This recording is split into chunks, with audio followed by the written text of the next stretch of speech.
Stadium, where the Wildcats will be taking on Tullahoma in their third Thursday night game in the last 4 weeks. Lawrence County got back in the win column in Week 6 with a convincing region win over Spring Hill last Thursday. Very excited about that. We're worried about the weather. Of course, it did rain a little bit, but I think it was a lot better on Thursday than it was on Friday for those teams that try to play on Friday. So, very fortunate to come out with a win and played well in several facets of the game. So, hopefully build on that for this week for Tullahoma.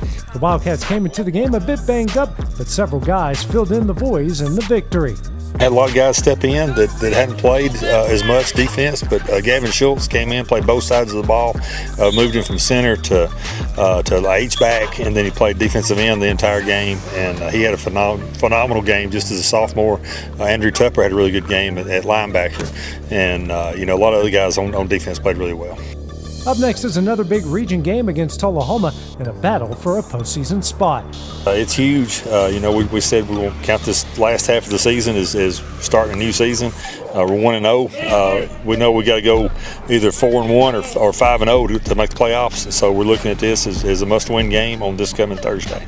The other Wildcats will bring in a talented squad, one that will test the defense in many ways. They have a big O-line and they have a good quarterback, and the running back's real good, so we're going to have to tackle. But I think we got them if we could stop them up front. The key for Lawrence County on Thursday night is to play a complete game, which includes all 4 quarters. I think it's going to take us playing real good in the second half. I think we come out strong first half every game, but second half we kind of trickle down, and I just think that if we stay together all game, we'll be fine. Now to the southern part of the county, where Loretto will be back into action, this time on the road in week number 7 as they take on the top team within their region in East Hickman. Loretto made it back-to-back region wins in Week 6 as they knocked off Hickman County in the rain. That feels good. We got back in a groove right at Lewis and just trying to stay hitting it hard every week. The Mustangs have found an identity on the ground on offense as every part of their game is clicking. We've had our linemen, after the first couple of weeks, decided to take it upon themselves to really improve at their craft, and they have. Doesn't mean we played perfect, but we played them with better effort, which makes up for a lot of other things. And yeah, we've had some guys step up in the backfield and do really, really good things. I mean, I think we've given it to 3 or 4 different guys, and everyone that steps in is running the ball hard and looking to score. Up next for Loretto is a trip to the top team in the region in East Hickman. Football, unlike other sports, if you lose, you have to wait a week to get that bad out of your system. So we wouldn't want to go 2 weeks and have to deal with that. So yeah, it's important, and it's important because it puts us one step closer to the playoffs, and it allows us to kind of with some people losing and getting a little help here and there, it allows us to still have an opportunity possibly to host a playoff game, which is one of our goals. And so there's a lot of riding on this game from that standpoint. A win in Week 7 is huge for the Mustangs, especially with the bye week coming up. They're mostly a run-heavy team, but we've got guys for their guys, and we know who they've got and what they can do, and we know their plays. We're watching film and just getting out here every day, just going to hit it hard. The goal for the Mustangs is to win the battle up front and set the tone for the rest of the game. We're going to have to be physical, and we're going to have to be disciplined. It's a long bus ride up there. Handle the bus ride, as I always say. But at the same time, we're going to have to read our key on defense. We're going to have to get to their running back, who's a really good player, and try to get arms on him and get him on the ground, and be very, very disciplined in everything we do. Limit our penalties and take care of the ball. But both sides of the ball got to play with great physical ability and great discipline. Now to the northern part of the county, where Summertown will be back in their friendly confines, trying to snap a 2-game losing skid as they host Waverly Central. Summertown suffered its 2nd straight loss this past Saturday on a rain-soaked field at Harpeth.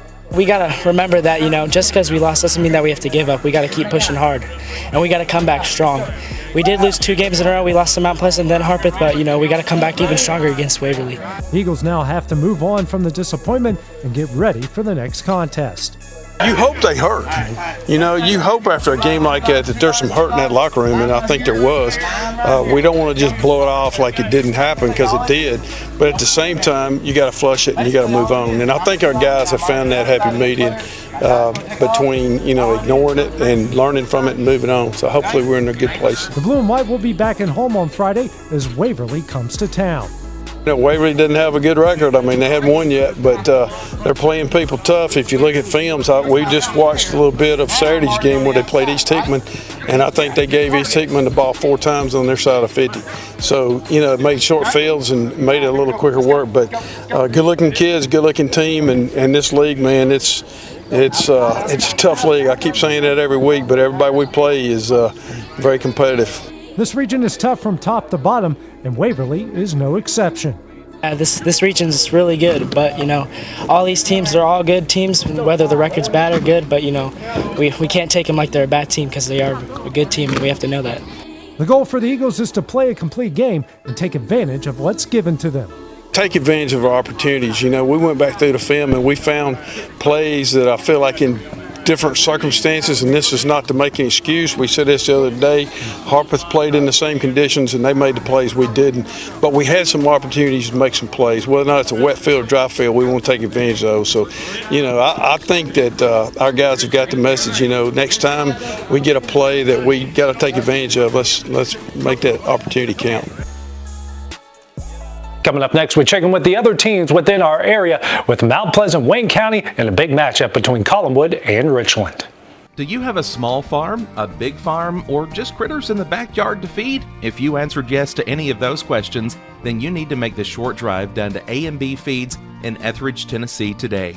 Owner and operator Jamie Ayers has you covered and will treat you right.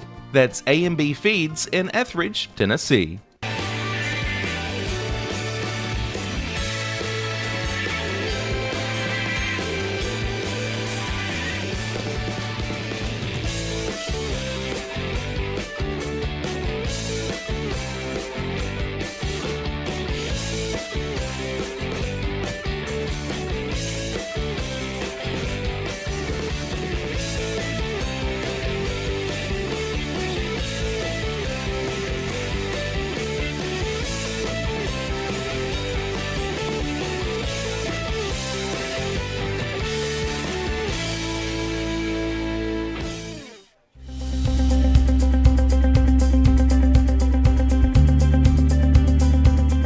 Arctic Air keeps your home or business comfortable. For more than 20 years, we provided outstanding residential and commercial services through Southern Middle Tennessee. Whether you need assistance with your heat, air conditioning, preventive maintenance, or anything in between, trust our reliable team to get the job done. We'll take the time to figure out your specific needs and recommend what we believe is right and best for your situation. We've been using Arctic Air for over 15 years now. Their service is great, they're here when we need them, and their prices are competitive. They take the worry out of the heat and air so I don't have to. Arctic Air. When you need us, we'll be there.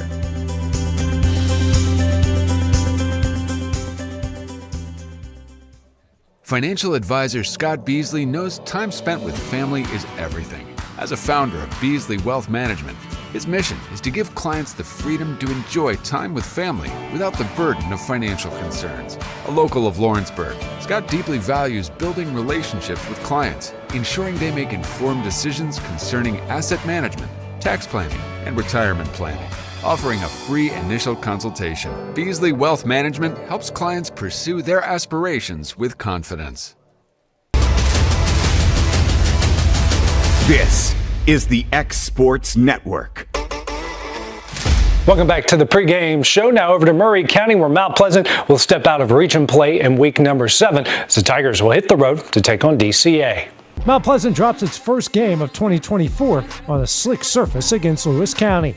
It was a hard-fought game by both teams, and it's just one of those battles of two good teams, and somebody had to lose. We had our opportunities. We could have coached a little bit better, put us in better position to win the game, but at the end of the day, we came up short. We learned a lot. We definitely got better, with our penalties. We had a lot less penalties. We outgained them. But at the end of the day, it's just a sloppy night, and there's a lot of things we can take away from it moving forward. Turnovers were a problem for the Tigers, something they look to clean up this week. Obviously, we need to put more effort in offensively, do our right assignment, practice the right assignment. We just need to have a better week this week. Mount Pleasant will be aiming to get back to its identity of playing tough, hard-nosed football.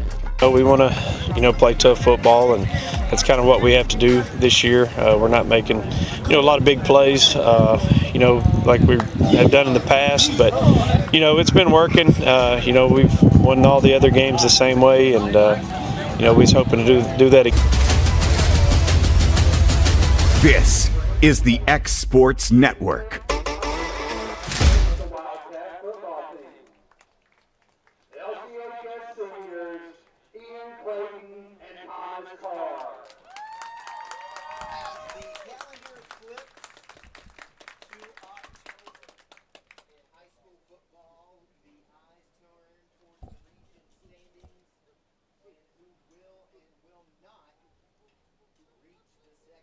Jake Bradley is the son of Brian and Crystal Bradley.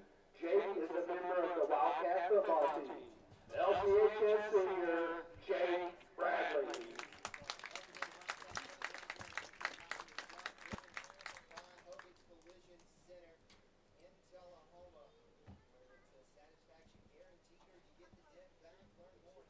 Justice Hughes is the son of Anna Walsh and Patrick Hughes. Justice is a member of the Wildcat football team. He is also a member of the Wildcat soccer team. LCHS senior Justice Hughes.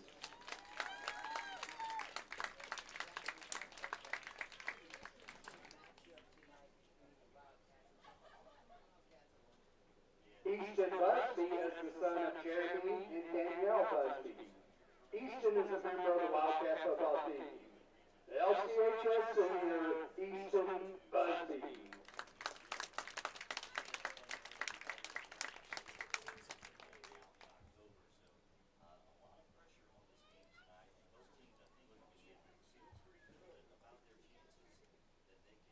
Matt Hageman is the son of Matt and Stephanie Hageman. Matt is a member of the Wildcat football team.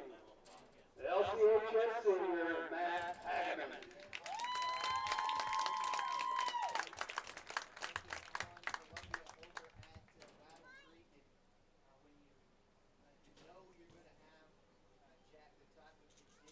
Elijah Young is the son of Kevin Young and Tabitha Young. Elijah is a member of the Wildcat football team. He is also a member of the Wildcat tennis team. LCHS senior Elijah Young.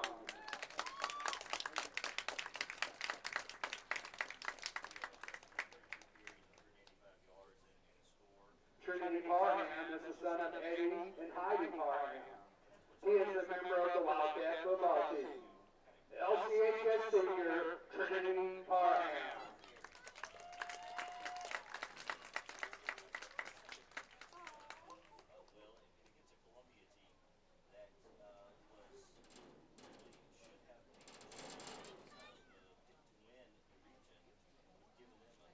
Hayden Smith is the son of Rodney and Katrina Smith. Hayden is a member of the Wildcat football team. LCHS senior Hayden Smith.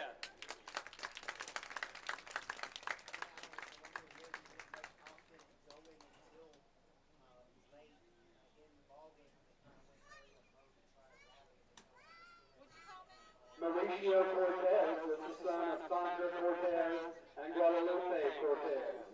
He is a member of the Wildcat football team. LCHS senior Mauricio Cortez.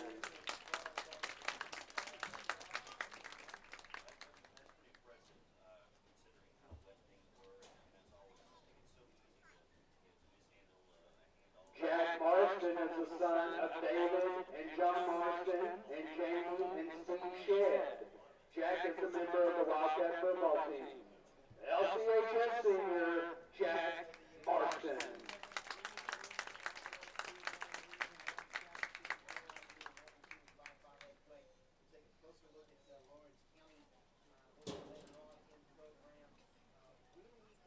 Weston Brewer is the son of Chase Brewer and Marissa Duncan. Weston is currently a member of the Wildcat golf team. He is also a member of the Wildcat basketball and tennis team. LCHS senior Weston Brewer.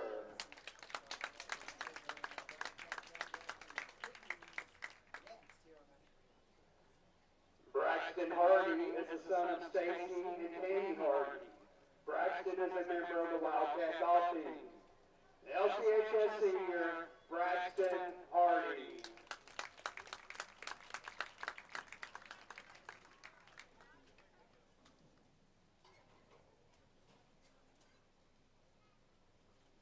Truett Kidd is the son of Robin and Jessica Kidd. Truett is a member of the Wildcat golf team. LCHS senior, Truett Kidd.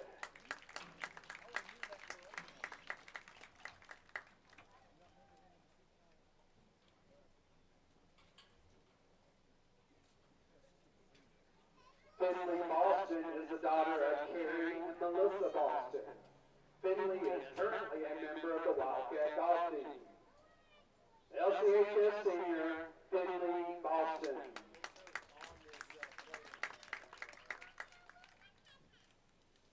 Carter Huntley is the son of John and Melinda Huntley. Carter is a member of the Wildcat golf team.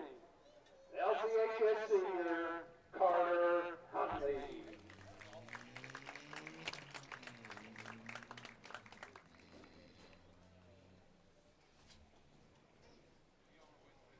Thomas Breon is the grandson of Kim Wells.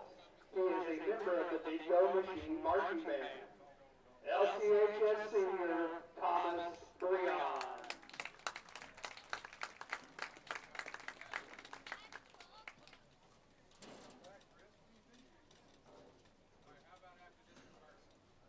Bonnie Cato is the daughter of Reagan and Michael Cato. Bonnie is a member of the Big Go Machine Marching Band. LCHS senior, Bonnie Cato.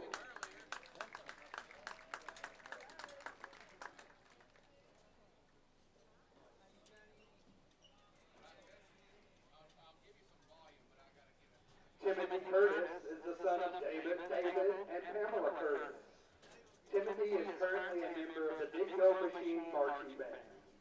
LCHS senior, Timothy Curtis.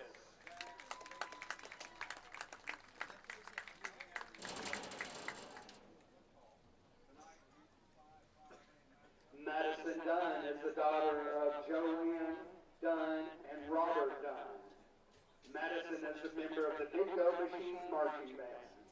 LCHS senior, Madison Dunn.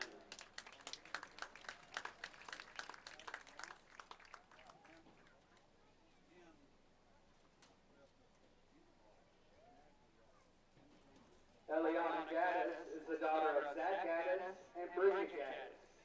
Eliana is a member of the Big Go Machine Marching Band. LCHS senior, Eliana Gaddis.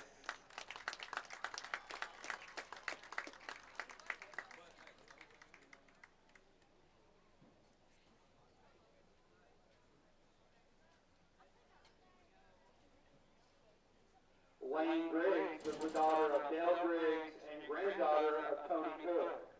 Lane is a member of the Big Go Machine Marching Band. LCHS senior, Lane Griggs.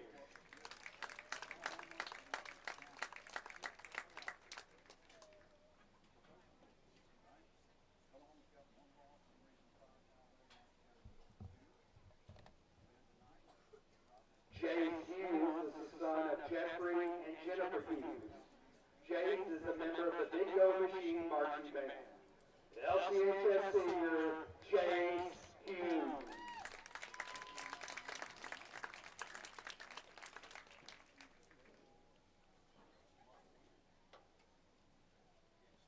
Sarah Tarbox is the daughter of Tommy and Susie Tarbox. Sarah is a member of the Big Go Machine Marching Band.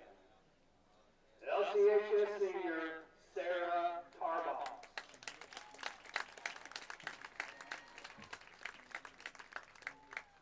And Corbin Hanlon is the son of Patrick and Mary Fyfe.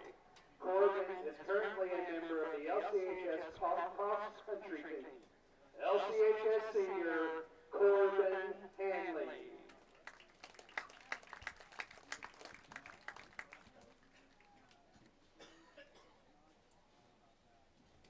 Class Single A, where Wayne County will be back in action in region play, trying to pick up their 4th win in a row, this time taking on Huntland.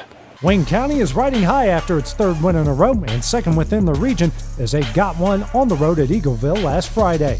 Like I said last week, going to Eagleville, it's always a tough place to play. So I was real proud of the kids going over there and, first of all, handling the conditions over there that we had to play in, but going over to their place and picking up a big win for us. The Wildcats are starting to meet their preseason expectations and finding their groove. Right now, I think we got to where we thought we were going to be at the start of the year. Obviously, like I said, it took some time, but I think we're where we want to be right now. A change on offense has sparked the scoring, putting the right guys in the right places. I think it's helped a lot. Of course, we got Case at quarterback, which he's a young kid, but he plays hard. He don't play like a sophomore, that tells you anything. And Drew, he can be such a load coming downhill. It's good to get him ahead of steam before we give him the ball. Up next from Wayne County is a visit from Huntland on homecoming, a team that won't be easy to put away. It's not. Huntland's going to come in. They beat us over there at their place last year. So, we're trying to harp that to our kids this week. About, we can't overlook this bunch. They're going to come in. They're going to be ready to go and get after it. They've played some tough teams down the stretch. You can throw records out the window. So they're going to come in and try to get after us Friday. So we got to do a good job taking care of everything with homecoming being this week and all the stuff that goes into that. Be focused, ready to go Friday. To bring home their 4th in a row, the Wildcats will need to continue what they're doing and play their brand of football. We're going to have to do what we've been doing the last few weeks. We got to control the football, capitalize on the drives that we're getting, sustain the drives that we're having, not turn the football over. We did a good job this past Friday in those conditions, not turning the football over. So we got to win the turnover battle again, get them off the field on defense, and be able to capitalize on our drives. Now over to Giles County, where Richland will be back in action in week number 7, taking on a very familiar foe in a key region showdown as they'll take on Collinwood. Richland is red hot after their 5th straight win, this one at home over Huntland. We're pumped, man. Taking one game at a time, not get too ahead of ourselves, but playing great football as a team, and senior leadership's going good. Coaches on the same page. Everybody's rolling. We're happy to be here. The Raider offense continues to stay strong, getting contributions from all areas. We feel like that's what suits us best, and we're going to continue to try to stay as balanced as possible, really buying into the team concept, not worrying about who gets what stat that week necessarily. We feel like we're going to play enough football, hopefully, that everybody's going to get a chance and an opportunity, and they got to make plays when they're there to be made, and so far we've done that, so it's been exciting times. Collinwood got an unexpected week off in week 6 as their game against Clarksville Academy was canceled. It's a disappointment because you get a chance to, work on things and long trip. Didn't miss that part of it, but it sets you in a little bit of a bind because when you get down to the playoffs, you never know when those games can come into effect. So it wasn't what we wanted, but it wasn't really our call, and so we just had to live with it and adapt and improvise and move on. The Trojans used the week to get healthy and to get ready for the rest of their region schedule. We're putting a lot less stress on our bodies, and we're more rejuvenated for next week, and I think that might be an advantage for this week. Each side knows they have a tough test ahead of them, and nothing is going to be easy on Friday night. Just staying consistent, staying true to who we are, not trying to outdo ourselves or, get fancy or anything, just line up and play football. It always comes down to turnovers. You can't get over that. If you turn the ball over, people's going to score when you turn the ball over. You're not going to score. You get extra opportunities. So it always comes to that, just about in every situation at every level. So we gotta not make mistakes ourselves and get ourselves in trouble. And hopefully we can be in the game and have a shot at the end. Coming up next, we head on over to college football to check in with UNA as they get ready for another UAC showdown. A local law firm respected throughout the state. Generations of clients have turned to Boston, Holt, and Durham since 1948. We assist individuals and businesses with their legal needs, including real estate, property closings, personal injury, employment discrimination, and family law. Our clients get the personal attention and convenience of a hometown law firm with the resources and ability to handle any case. Come see us at Boston, Holt, and Durham. Since opening our doors in 1904, Builtwell Bank has existed to be the local economic engine for the communities we serve. No matter if you're buying a car, saving for retirement, or finally buying that forever home, Builtwell Bank is here to help. From personal checking and savings accounts to a full suite of business and commercial banking with treasury management services, we'll make sure you'll have a dedicated Built Well banker that understands your unique needs and stands by you every step of the way. No matter where you are in Tennessee or Northwest Georgia, there's likely a Built Well bank location nearby. Come see us and let our dedicated financial team help you with all of your banking needs. Member FDIC. At C&B Linen, fast, friendly, and reliable service is our promise to you. Because you're not just a customer, you're family. From multi-use linen to branded floor coverings and a complete range of cleaning supplies, C&B Linen is here to make sure you have everything you need. From our high-quality products to our fast, friendly, and reliable service, you'll experience the difference with C&B Linen. Because you're not just a client, you're part of our family. You'll be winning with C&B Linen. Got a dent, a ding, a scratch, or a bent fender? Major or minor, Car Country Collision Center in Leoma can fix you up. Car Country works with all insurance carriers, gives free estimates, can work on foreign and domestic vehicles, and has experience you can trust. They've been in business since 1990. Unfortunately, accidents happen, but you can get your car back on the road with as little hassle as possible with the help of Car Country. Call 931-852-4708 or stop by at 2567 Highway 43 South in Leoma. This is the X Sports Network. Welcome back to the pregame show. Now over to college football, where UNA will be back at Brawley Stadium in another UAC game this week. They'll be taking on Utah Tech, so Lions will be looking to make it 2 in a row. Here's what head coach Brenton Dearman had to say. Coach, talk to us about how it felt to get in the W column with the big win against West Georgia last week. Oh man, it's amazing. You know, you stress too much when you're losing. You stay at the office later. You try to do things even more. Probably get out of your element a little bit, trying to search and find things, and then to be able to get a win and get rewarded. I felt amazing for our players more than anything. To see the joy in their faces after getting a win, kind of the relief of knowing that all the work that you've put in is finally getting rewarded. So I was more happy for our players than anything else for all the work that they've been doing. Time of possession has been the big story of the last 2 weeks. 43 minutes to 16 minutes last week against West Georgia. 87 plays to 39 plays. Talk about the shift in philosophy from the tempo to kind of ball hog offense. Yeah, the pride in me, the offensive guy in me, we want to be a fast tempo, hurry up, snap it, and go and have explosive plays, but that's not what we've been good at. And so we went back to the drawing board and we said we're going to do whatever it takes to win. We've been putting our defense in bad spots. They've been getting short fields because of the turnovers. So the last 2 weeks we've been more of a ball control offense. We're still taking our shots downfield, but we understand that we've got a really good defense. We're good on offense as well, but we're good when we don't turn the ball over. So holding on to the ball, being smart, rushing the football, wearing people down, and letting our defense be fresh when they come out on the field has been a good formula for us the last 2 weeks, and we'll see whatever it takes to win this game this week. The UAC announced Scott Payne as the Special Teams Player of the Week, 3 for 4 in his field goal attempts. Leads the league in field goals made. He's a newcomer this year. Just how reliable an option has he been? He's been huge for us. You know, Scott's a guy that was at Middle Tennessee when I was there. Nobody would have known it, but he was our backup kicker on field goals, but was a kickoff guy. So nobody else in the country knew that he could probably kick field goals because it wasn't on tape. So I had a little inside information there and was able to bring him here, and he's really pushed us. He's helped Sam as well, where Sam can just focus on kickoffs. And last week, Sam had multiple touchbacks. Sam was able to get a part in the punting game as well with some rugby punts.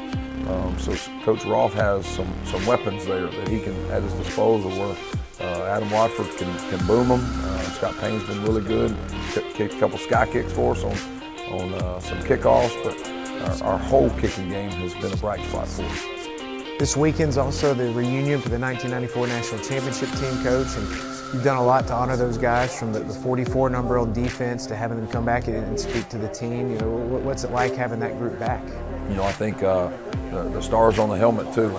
I'm looking at guys like Kobe Warden's helmet or Jackson Bratton's helmet as the year goes on to see the stars starting to grow on both of those guys' helmets. And to teach our team what that meant, the purple swarm and how we honor them with those type things.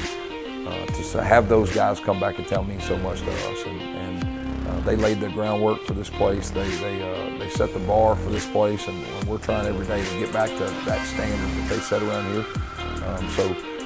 That group, the 93, 94, 95 years as a whole, is really what we strive to be every single day. Utah Tech, the opponent this weekend. What kind of game are you expecting? It'll be a tough game. You know, they came here last year. They've got to make the trip again because of the way the conference flipped out. They were throwing a 2-point conversion to try to beat us as time expired last year. So we know that we're going to have a tough game here at home again. We're hoping that the difference is going to be our fan base. We're hoping that the humidity, the time change, everything that goes along with their long travel will be a benefit for us to play a really good football team. They're 0-5. They're sitting in the same boat we were sitting in last week. They're 0-1 in conference play. Everybody on their schedule is a ranked team. So it's not like they're losing to bad football teams. They're losing close games to really good football teams. And we know they're going to come in here scratching and clawing to get their first win. So we've got to take care of business. We've got to do what we do best, put our players in positions to do the things that they do well. That does it for the pregame show. Kickoff for your game will be in just a few minutes. And don't forget to check out all the highlights going down tonight on The Final Score. This is the X Sports Network. Local sports. Loretto Mustangs. Summertown Eagles. Lawrence County Wildcats. This is the X Sports Network.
This is the X Sports Network.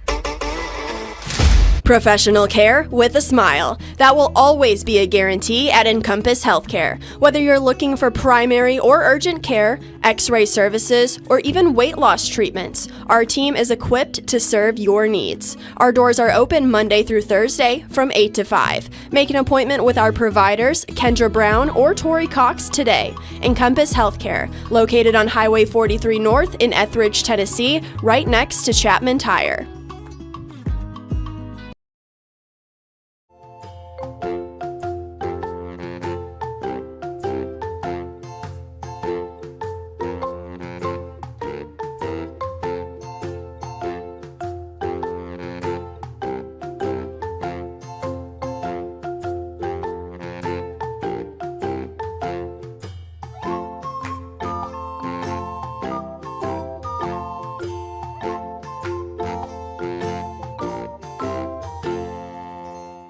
Swap and Shop Center in Lawrenceburg is your go-to stop to complete your home, business, a combination of both, or really anything you can think of.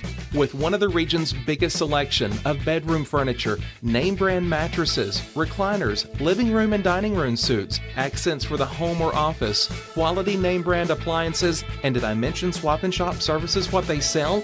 This is family owned and operated business at its best. And the best part is, they'll treat you like family too. We got bedroom suites, mattresses, dining room suites, appliances, outdoor equipment, mowers, and more. See us at the Swap and Shop Center in Lawrenceburg, Tennessee.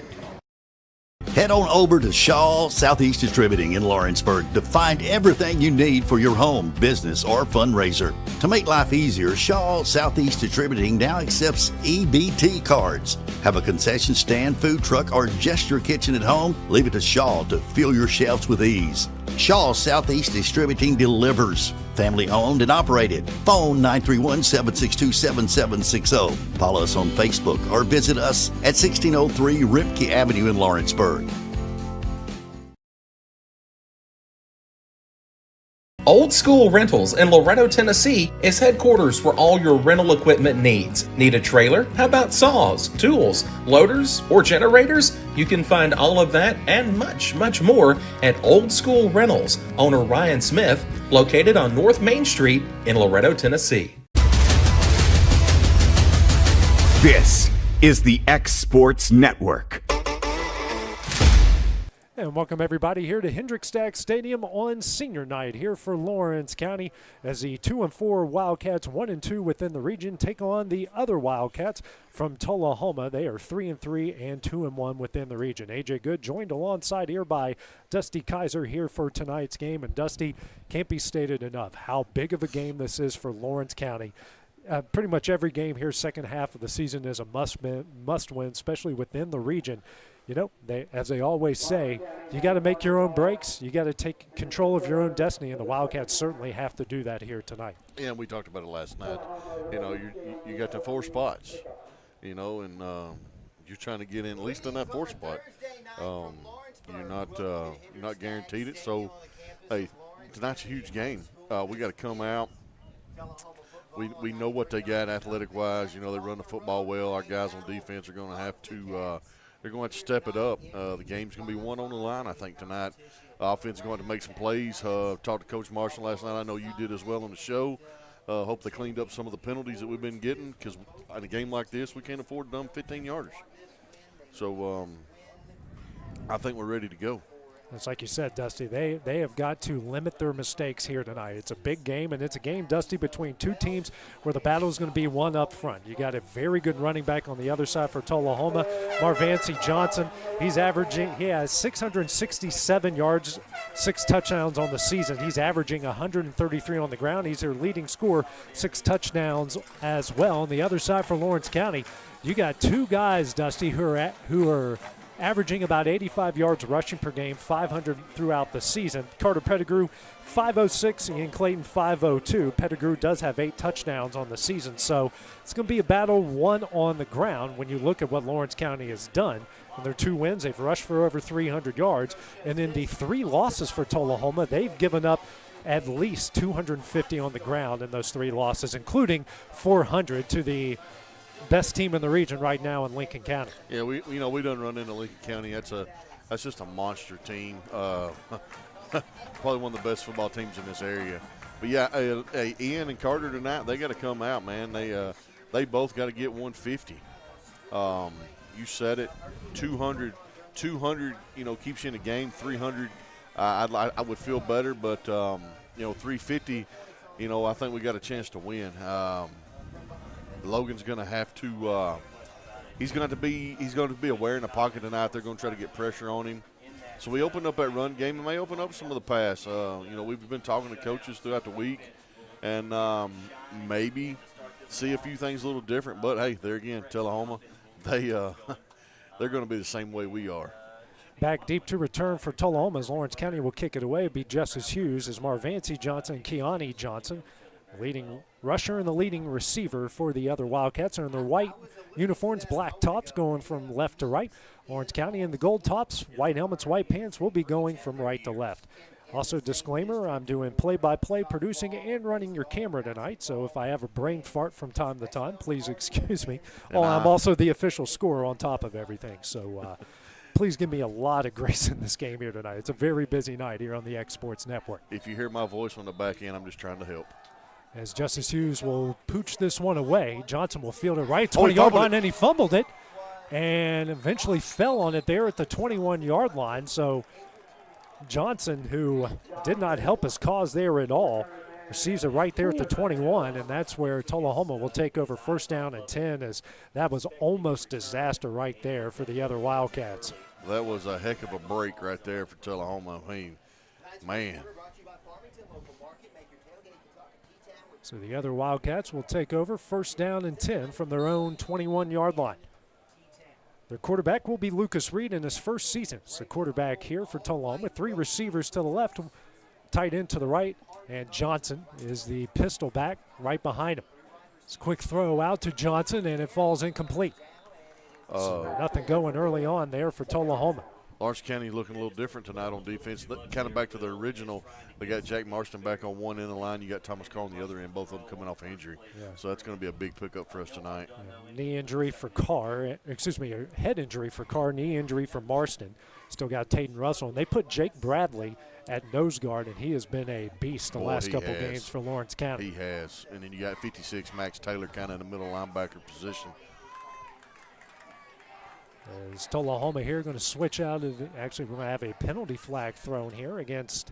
That's against Tullahoma. Might be against Tullahoma. There's a lot of motion there. They flipped out of one formation and went to another. Yep. And it will be, a legal shift here against the other Wildcats. I'll knock them back 5 yards. That's a good job by Lawrence County holding their ground. Yeah. So I'll bring up second down and 15 for Tullahoma. And that will knock them 5 yards backwards. So 2 receivers to the left, 1 to the right, tight end to the right as well. Handoff here to Johnson up the middle, and he's got some room here. He'll go across the 30, actually the 25, and down to about the 28-yard line. And we'll mark him at the, looks like the 28. A pretty good run there will bring up third down for Tullahoma. It should be around 3rd and 3. That's about a 12-yard pickup there by Johnson. So 3rd down and 3 coming up here. A first 3rd down situation here for Tullahoma in the game. Yeah, he got back the penalty yards and then some. 3 receivers to the right, tight end to the left. Now Reed will look to the sideline here for Tullahoma.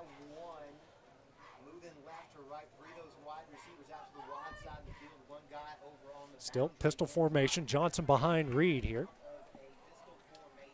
Quick throw out to Keani Johnson. And he gets brought down in the backfield by Zacchaeus Everly. A very good stop there, and that will bring up 4th down for Tullahoma. He has done that all year long, AJ. Open field tackles, Zacchaeus Everly has done a phenomenal job. So that will lose a yard, brings up 4th down and 4, and now they're going to punt. Punt it away. So back to punt it away will be Sam Bobo. Back deep to return to Zacchaeus Everly. He will have his heels. Actually, Gage looks like the Demetrius Silva will go back there as well. And the kick, a low line drive. And they're going to let this one roll all the way, still rolling. Still rolling. There at the 12-yard line. What a punt there by Bobo. Takes it all the way back to the 12. And, hey, on something like this, on the surface that we had a lot of rain last week, but it's been pretty dry this week. It has. That thing rolled all the way to the 12-yard line. A good punt there by Sam Bobo. Yeah, last week that ball stopped where it landed. Yeah, especially if you're at Harpeth. Not going to go all. Yeah. Yeah. Still mad at Clint over that. Yeah, we'll talk about him later. 2 receivers to the right, 1 to the left, and it's Ian Clayton here in the backfield. Hand off here to Clayton, and he's got some room. He's going to run over defender, and he's going to get pretty close to the first down there, Dusty, by Ian Clayton. About a 9-yard pickup down to the 21-yard line. Yeah, they're waving them on first down. Yeah, it's a 10-yard pickup to the 22. Brings up first down here for the Wildcats on their first play of the game. They're going to go hurry up here. Schultz set that block Now Clayton up the middle again, got some room, and he will take it down to about the 28-yard line, a 6-yard pickup to bring up 2nd down and 4. Again, Schultz kind of just leading the way there, doing a really good job. What a great, hey, you're going to have to win this game up front. They've got some pretty good defensive linemen up front there for Tullahoma. 2 receivers to the left, tight end, single receiver to the right. Clayton still beside Logan Clayton, and he will get it across the 30, still pushing the pile, and he will take it down to the 35-yard line, and that's enough for a Wildcat first down on the 7-yard pickup. So Ian Clayton on his own has picked up 23 yards on 3 plays and 2 Wildcat first downs. They're going to go quickly here again. 2 receivers to the left with the tight end, single receiver to the right. Now it's Carter Pettigrew to Logan Clayton's left here. Now the shotgun.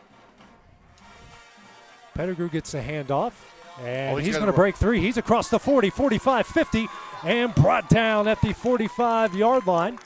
What a great run by Carter Pettigrew. 3 first downs already for Lawrence County as they're in Tullahoma territory. Yeah, he breaks his first tackle, AJ, and he grabs another 10 yards. Just good hard running by Carter. And this is exactly what they wanted to do right here, Dusty. What they want to do. They want to set the tone early. 2 receivers to the left, tight end, single receiver to the right. Logan Clayton now calls his own number, and he's got some room. He's across the 40, goes across the 35, and slides out of bounds, and that's another Wildcat first down. Good job. He just seen it and hit the hole. You got big Matt Hagen out front, leading the way. They get him down to the 34-yard line. How about 4 first downs on 5 plays here for Lawrence County? You can't think of a better start here for the Wildcats. You can't. And listen, like you said, the game's won up front. Lawrence County's offensive line's getting a push right now, and they just got to keep following. 2 receivers to the right, tight end, single receiver to the left. Pettigrew to Clayton's right. Pettigrew gets a handoff this time, and he will push the pile down to the 31-yard line. Decent pickup, 3-yard pickup, brings up 2nd down and 7. That's their worst rush so far of the game here.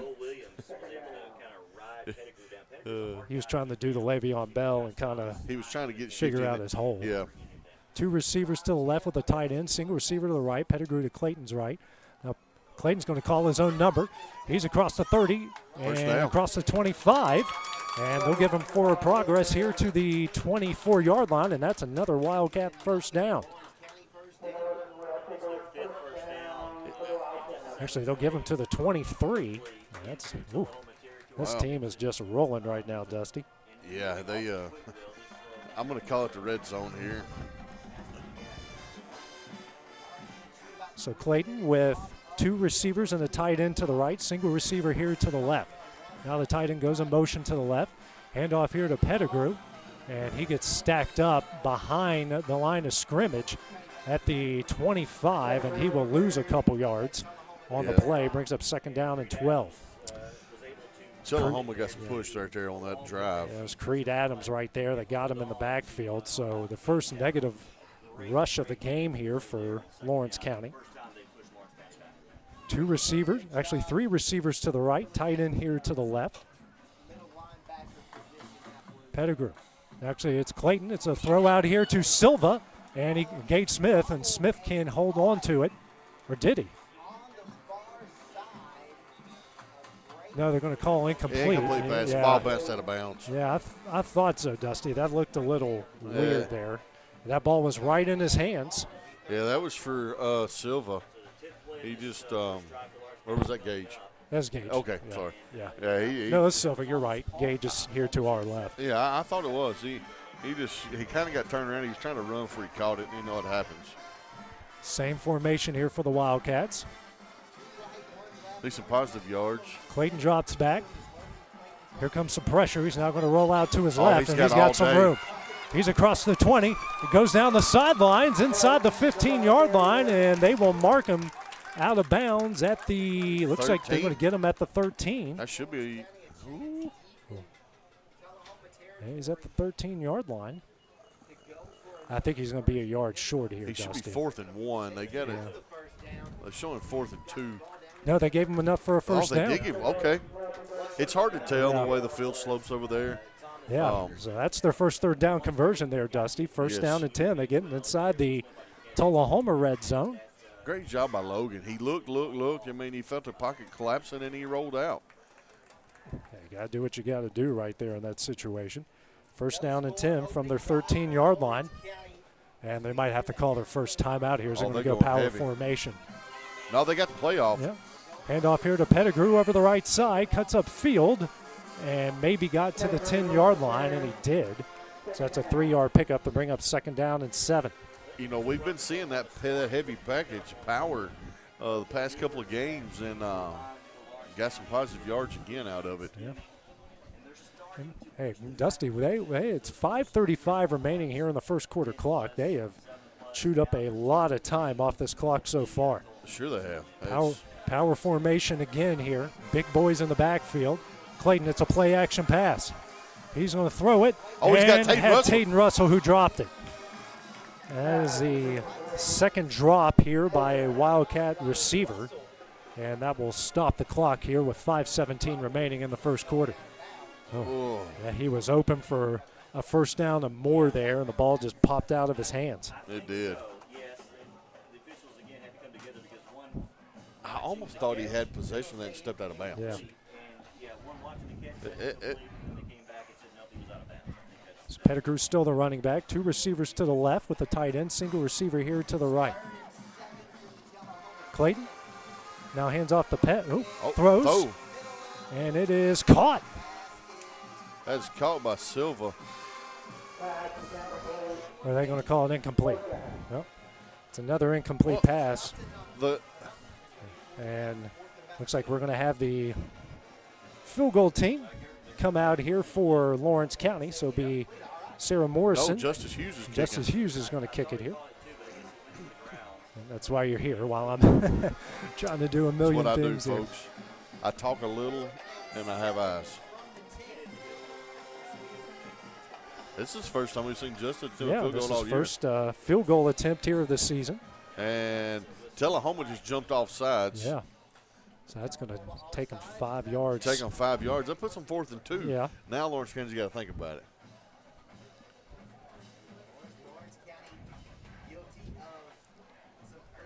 Yeah, we'll see what everyone says here. I think it was on Tullahoma. Yeah. And yeah. Here comes Logan Clayton and Max Taylor back on the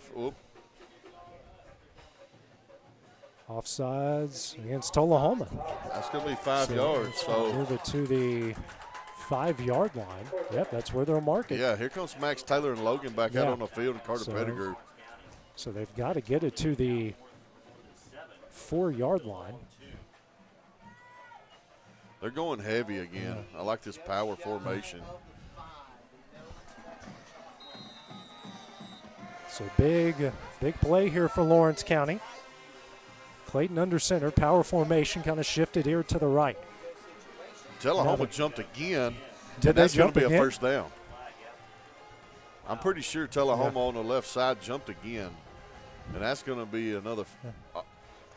Yep. Yeah, they did. Sure that did. should be enough for a first down for Lawrence County. Wow. Back-to-back false start offsides. That will take the ball to the 2-yard line. What a massive mistake there by Tullahoma. I mean, I've never seen that. I haven't either. Lawrence County going heavy here again. Flipping the formation. Pettigrew in the backfield. Taylor.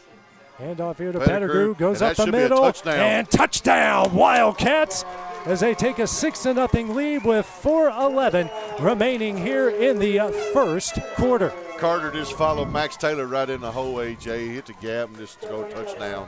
And that's what Lawrence County needed. They just run the ball so well right here in this opening drive for them. It ate the clock up. Man, they needed to there, Dusty. 4:11 remaining, so it will be Sarah Morrison on to attempt the extra point.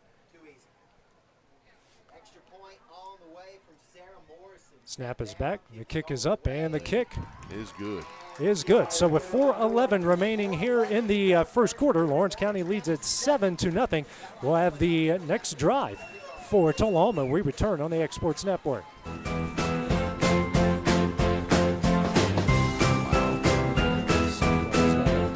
14-play 88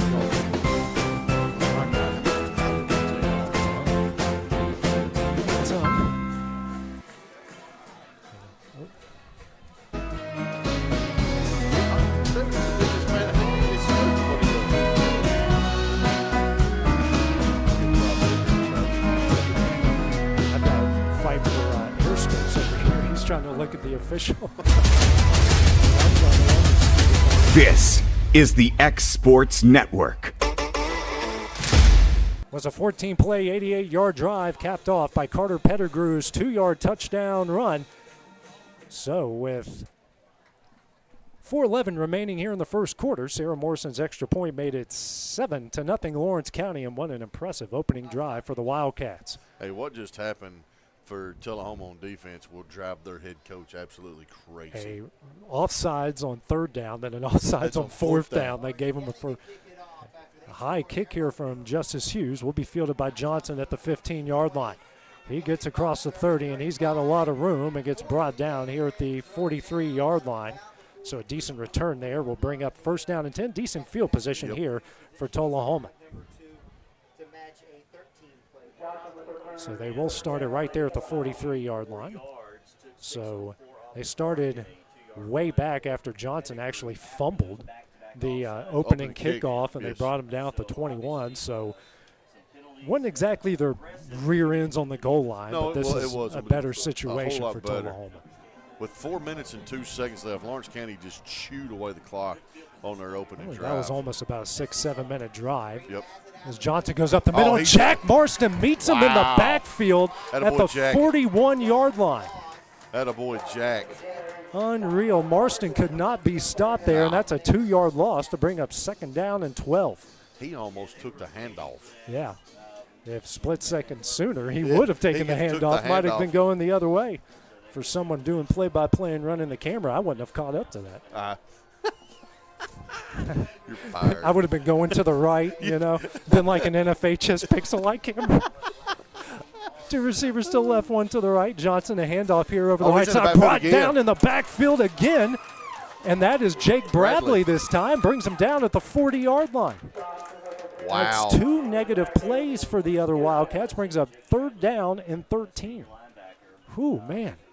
Yeah, David Marston's talked about how Jake is a natural linebacker size-wise. Yes. But what a threat, what a weapon he has been playing up there on the defensive line.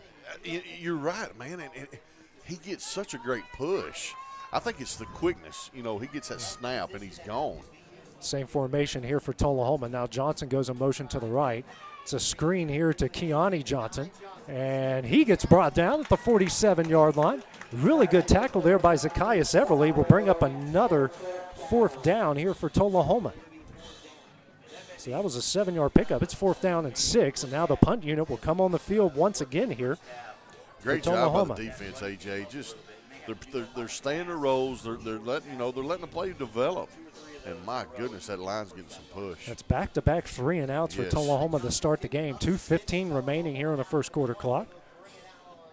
Bobo had a really good punt the last time. This one's another low line drive, and Everly will field it at the 15.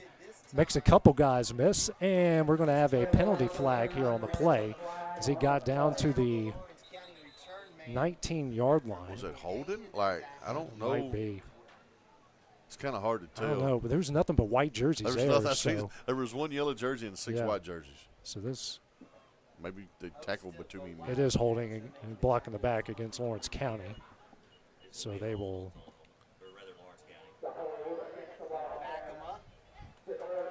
It's a block in the back, so that will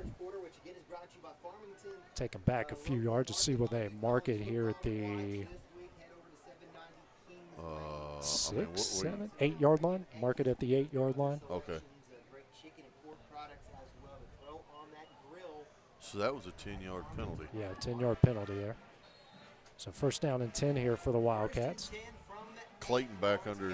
Yep. And he goes up the middle and gets it across here, the 10 to the 11-yard line, a 3-yard pickup, second down and 7 here for Lawrence County. You see Clayton and then you see Pettigrew, and you get two different from the guys, AJ. You know that. You got the flashy speed of Ian, and then Carter just pounded. 3 receivers to the right with the tight end to the left. Hand off to Ian here over the left side. He cuts up field and maybe got to the 13-yard line. They will give him forward progress there to the 13 to bring up third down and 5. So a lot of white jerseys there from Tullahoma. They were ready for that play. They was.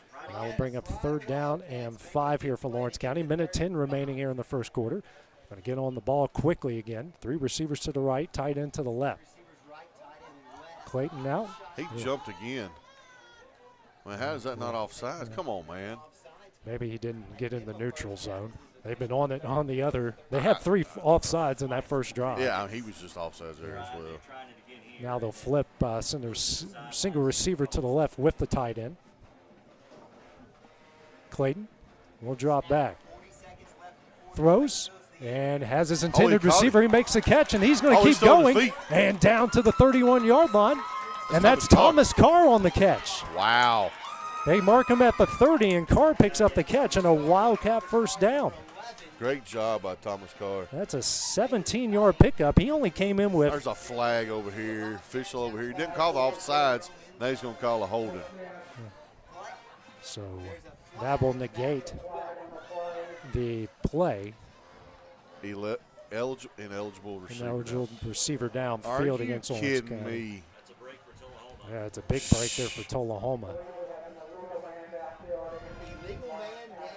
So that will take him back to the original line of scrimmage at the, actually mark it at the 8-yard line. So they'll take it back to, that's just the first penalty against Lawrence County. 3rd down and 10 coming up now.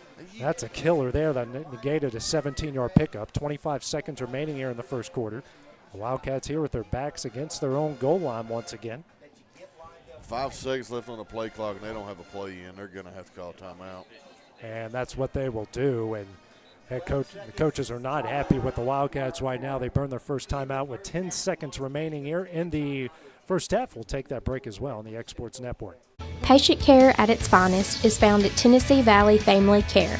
From primary to infant care, physicals, women's health, allergies, diabetes management, plus on-site labs and ultrasounds. Let practitioners Liz Phillips, Kathy Cohen, and Stephanie Tucker care for your health and your entire family's health. Let Tennessee Valley Family Care help you reach your health care goals. For the best meal from south of the border, head to Cocina Real in Puente Grande for lunch and dinner. With a wide array of mouth-watering entrees, there's something for everyone on the menu. And you can't forget the cheese dip.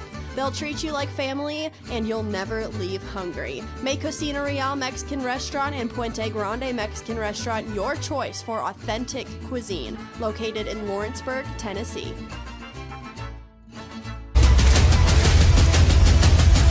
This is the X Sports Network.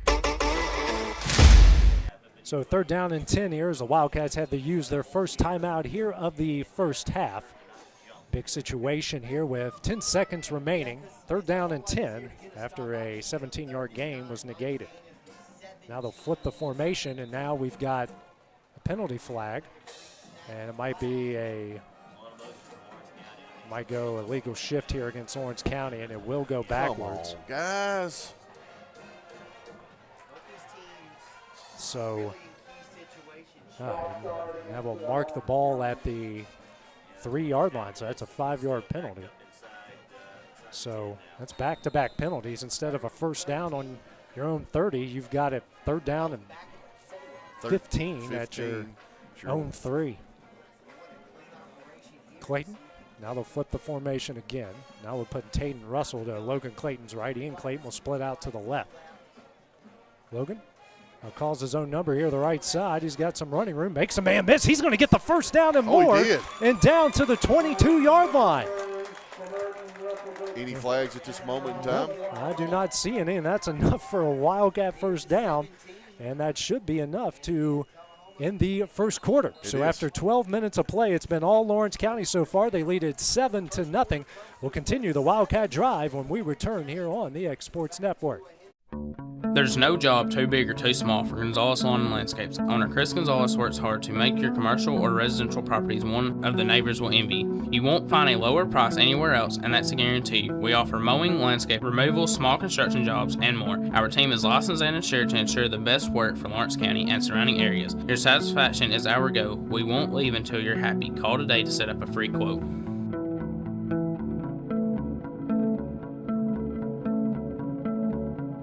At At C&B Linen, fast, friendly, and reliable service is our promise to you. Because you're not just a customer, you're family. From multi-use linen to branded floor coverings and a complete range of cleaning supplies, C&B Linen is here to make sure you have everything you need. From our high-quality products to our fast, friendly, and reliable service, you'll experience the difference with C&B Linen. Because you're not just a client, you're part of our family. You'll be winning with C&B Linen.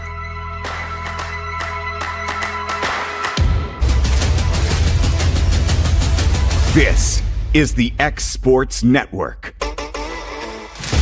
Start of the second quarter, first down and 10 here for the Wildcats from their own 22-yard line after a big pickup there by Logan Clayton on 3rd and 15. Motion from Gavin Schultz to the left. Handoff here to Ian Clayton, and he will get it down to the 24-ish yard line. Maybe a pickup of 1. Actually take it to the 23 to bring up second down and 9. Yep, 1 yard. So Tullahoma starting to sure some things up here on the second drive in the middle of the field. 2 receivers here to the left with a tight end. Single receiver to the right. Ian Clayton to Logan Clayton's right. Handoff here to Ian off the counter play and squirts out to the 25-yard line. Now bring up third down. It'll be 3rd down and 7. They mark him at the 25. Yeah, Tullahoma kind of getting a little bit of push here, AJ, against this offensive line of Lawrence County. So far, the Wildcats are 2 of 6 on 3rd down, but they do have a 4th down conversion. 2 receivers with a tight end to the left, single receiver here to the right. Logan drops back, throws, and he's got Demetrius Silva, and he will go to That the should be a first down. 31. I think he's going to be about a yard short. Well, they will give him enough for the first down to the 32-yard line. Man, that's 2 in a row I've called. I know. Well, someone's got to pick up for me here. Well, you know. I'm still in Harpeth mode, okay? I know. It's in West Virginia eyes. I am legally blind without contact, so that doesn't help me. Ian Clayton here gets, no, it's Logan, throws it quickly out to Silva. Silva makes another catch and goes out of bounds. And they will mark him here at the 36-yard line. Not a bad gain there. No, it wasn't. 4-yard pickup brings up second down and 6 here for the Wildcats. Let me adjust the camera here so you can see Demetrius go out of bounds. 2 receivers and a tight end to the left, single receiver here to the right. Clayton gets a handoff here over the left side. He gets across the 40, squirts out to the 42-yard line, and they will about a yard short mark him at the yard short at the 41. 5-yard pickup and brings up 3rd down and 1 here from the 41. They're going to get on the ball quickly. 9:45 remaining here in the first half. Same formation here for the Wildcats. And now they'll look to the sideline. Bringing in Taden Russell. Yeah. Russell will now come in. He'll come in for Zacchaeus Everly. Got 15 here on the play clock. You can sub all you want to in these situations. Yeah. And they don't have the college and pro rule where you have to wait for the other team to sub. Exactly. Clayton. Hand off to Ian here. He will get the first down and more across the 45, muscling down to the 49-yard line. No penalty flags on the play, and that is another Wildcat first down on the 8-yard pickup from Ian Clayton. He run right behind Taden Russell. If you didn't know he wasn't running behind him, you he running behind the horse. Really good run there again by Ian Clayton. Speaking of being a horse, Dusty, he's been the horse here for the Wildcat offense so far. You ain't kidding. Clock now at under 9 minutes, 8:50 remaining. Same formation. 2 receivers and a tight end to the left. Single receiver to the right. Now Carter Pettigrew at running back. Now it's going to be a reverse. And it's Zacchaeus Everly throwing it downfield, and it is broken up. Thomas Carr did a really good job there. He was open, but the ball was underthrown. And Carr did everything he could to break that thing up and did as it falls incomplete. It was a good play. It was a good play. Yeah, it was a good idea. It just falls incomplete. Yeah, I don't have a problem with it. No. Hey, he got, if you don't underthrow that ball, it's. Yeah, I mean. Yeah, that's probably a touchdown. Well, sure it is. Same formation here, second down and 10. Clock stopped at 8:35 here in the second quarter. Now quick throw. And he hits his intended receiver. That's Silva again. He'll get it into the other Wildcat territory. 5-yard pickup? 5-yard pickup, or about a 6-yard pickup. Yeah. So you got 3rd and 4. Yeah. Clock still running, just right at 8 minutes. Yeah. Same formation here for the Wildcats. Pettigrew gets a handoff, and down to the 44-yard line, he will be short. And I would imagine the Wildcats are going to keep the offense on the field here. Sure they are. As they should, in a must-win situation. Get the ball coming out of half. 4th down and 3. 7:55 remaining as Gage Smith will come out. Power formation here with Pettigrew behind Russell Schultz and Max Taylor. And they jumped offsides again. He did it again. I cannot believe it, Dustin. Same one. Number 61 of Tullahoma has jumped offsides 3 times. I mean, that takes it to the Tullahoma 39-yard line. That is, I mean, I don't know what to do. 4 penalties for 18 yards here against Tullahoma as the Wildcats will get another 1st down from their own 39-yard line. Clayton, handoff here to Pettigrew. He'll get across the 35, gets across the 30 and down to the 28-yard line. And that will be enough for another Wildcat 1st down, 11 yards from Carter Pettigrew. Just let his lane develop right there, and he just took it in. Very Le'Veon Bell, a.k.a. the Steeler era. Le'Veon Bell, not the Jet era. Not the Jet era. Not the hold out, don't work out for 12 months era. Exactly. Man, we're on one tonight. 2 receivers to the left, tight end, and a single receiver to the right. Clayton calls his own number here, and he's got a lot of trouble, and he's going to wisely throw it away. What a smart move there by Logan Clayton as the pass falls incomplete. Man, that's some chicken salad right there, Boy, you Dusty. ain't kidding, chicken salad. So 6:55 remaining. Here's the clock stop. 2nd down and 10. The Wildcats have it at the other Wildcat 28-yard line. Thomas Carr checked back in for Everly. Carr would have had his 3rd catch of the year if that wasn't negated on a penalty. He came in with just 2 catches for 17 yards. Same formation here for the Wildcats as Schultz goes in motion from right to left. Handoff here to Pettigrew. He'll get up across the 25. He's across the 20, still going, and down to the 15-yard line. There's a flag. And we have a penalty flag right in the area of holding. And the Wildcat offense is making its way backwards. Dang it. That will be holding against Lawrence County, which will take it back to the 38-yard line. So that's another 1st down that is negated by a holding call against Lawrence County.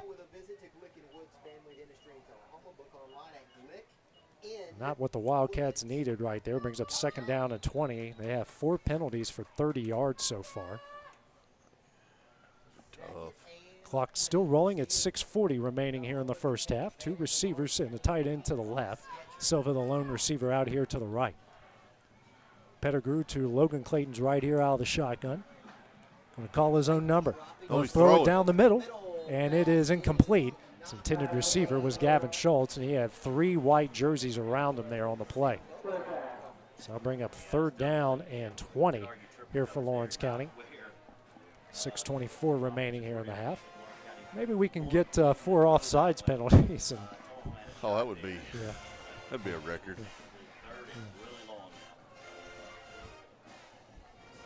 Shout out to Jeremy Busby. We love you, big fella. Jeremy Busby, we miss having you up here in the booth. If you're listening, sitting in the stands. Now Pettigrew will get the handoff here over the left side, and he's still on his feet, still going, and gets down to the 32-yard line. That's a 6-yard pickup by Pettigrew. And it's going to be 4th down here from the Tullahoma. 4th and 14. Yeah, from the Tullahoma 32. About to hit 6 minutes left here in the 1st half. Ladies and gentlemen, it's only Lawrence County's 2nd drive. Tullahoma's only had 2 drives. And Lawrence County gets the ball out of the half, and they're going to keep the offense on the field. And I think they're going to do I don't know if Logan Clayton's going to do that pooch punt like we've seen him do before, but Tatum Russell's in the game. Clayton drops back, throws and underthrows. Is supposed to be a back shoulder throw for Demetrius Silva. Falls incomplete, and Tullahoma will take over. First down and 10. Passing game has not gone well here for Lawrence County so far in this game, Dusty. It has not tonight, that's for sure. Clayton now 3 of 9 for 17 yards, and Tullahoma will have a first down and 10 from their own 32-yard line.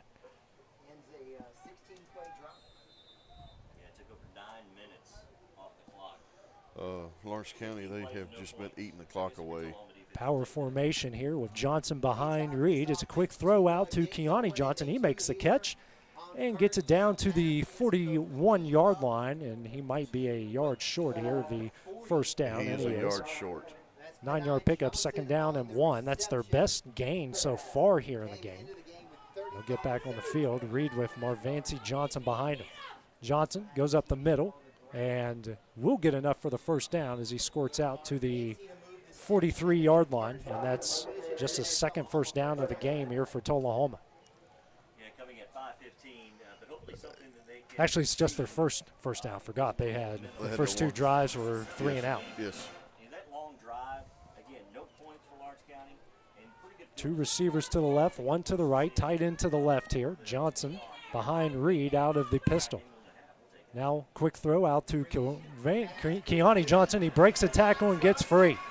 And he is going to take this one short of the goal line as he takes it down to the 1-yard line. A big gain for Tullahoma.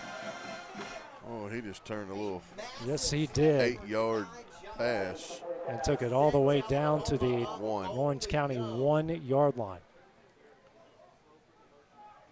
As Tullahoma is going to get on the ball here quickly. Handoff here to Johnson up the middle. And he has enough for a Tullahoma touchdown. He goes right in, and that will make it 7-6 Lawrence County of 4:41 remaining here in the half. Oh, that didn't take long. No, it didn't. And a good drive there by Tullahoma as Keone Johnson. That big we had game. a flag. False start on Tullahoma, so that set. was not a touchdown. Huh. And they will replay the play. So it is still 7-0 Lawrence County. 4:41 to go in the first half. So Lawrence County gets the ball. Takes it back to the 6-yard line.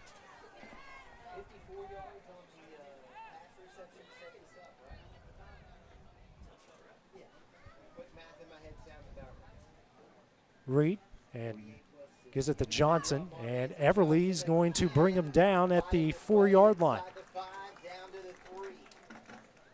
Good run there by Johnson, a 3-yard pickup. Second down and goal from the 3 here for Tullahoma, as they're going to try to get on the ball here quickly. 4:10 remaining in the half. Well, they're not really getting in a hurry, AJ. I thought you were right, but then. Well, they did on that previous play, which is why they got the false start. Handoff here to Johnson, and he is stacked up at the line of scrimmage. That's Matt Hageman. And he will lose a yard to the 4-yard line. So that brings up third down and goal from the 4. That defensive line going to work once again for Lawrence County. That's their 3rd tackle for a loss here in the first half. It is. So 3:30 remaining here in the first half. Clock's still running.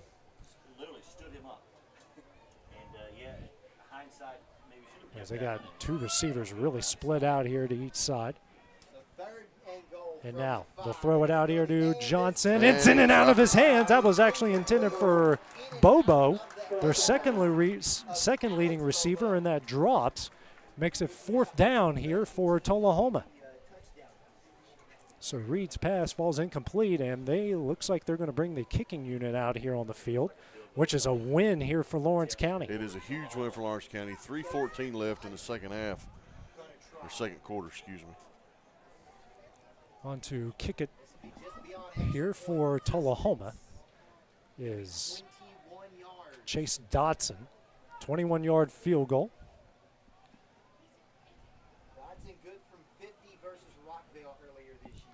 Snap is back, the kick is up, and the kick, he booted that one towards Summertown, is good.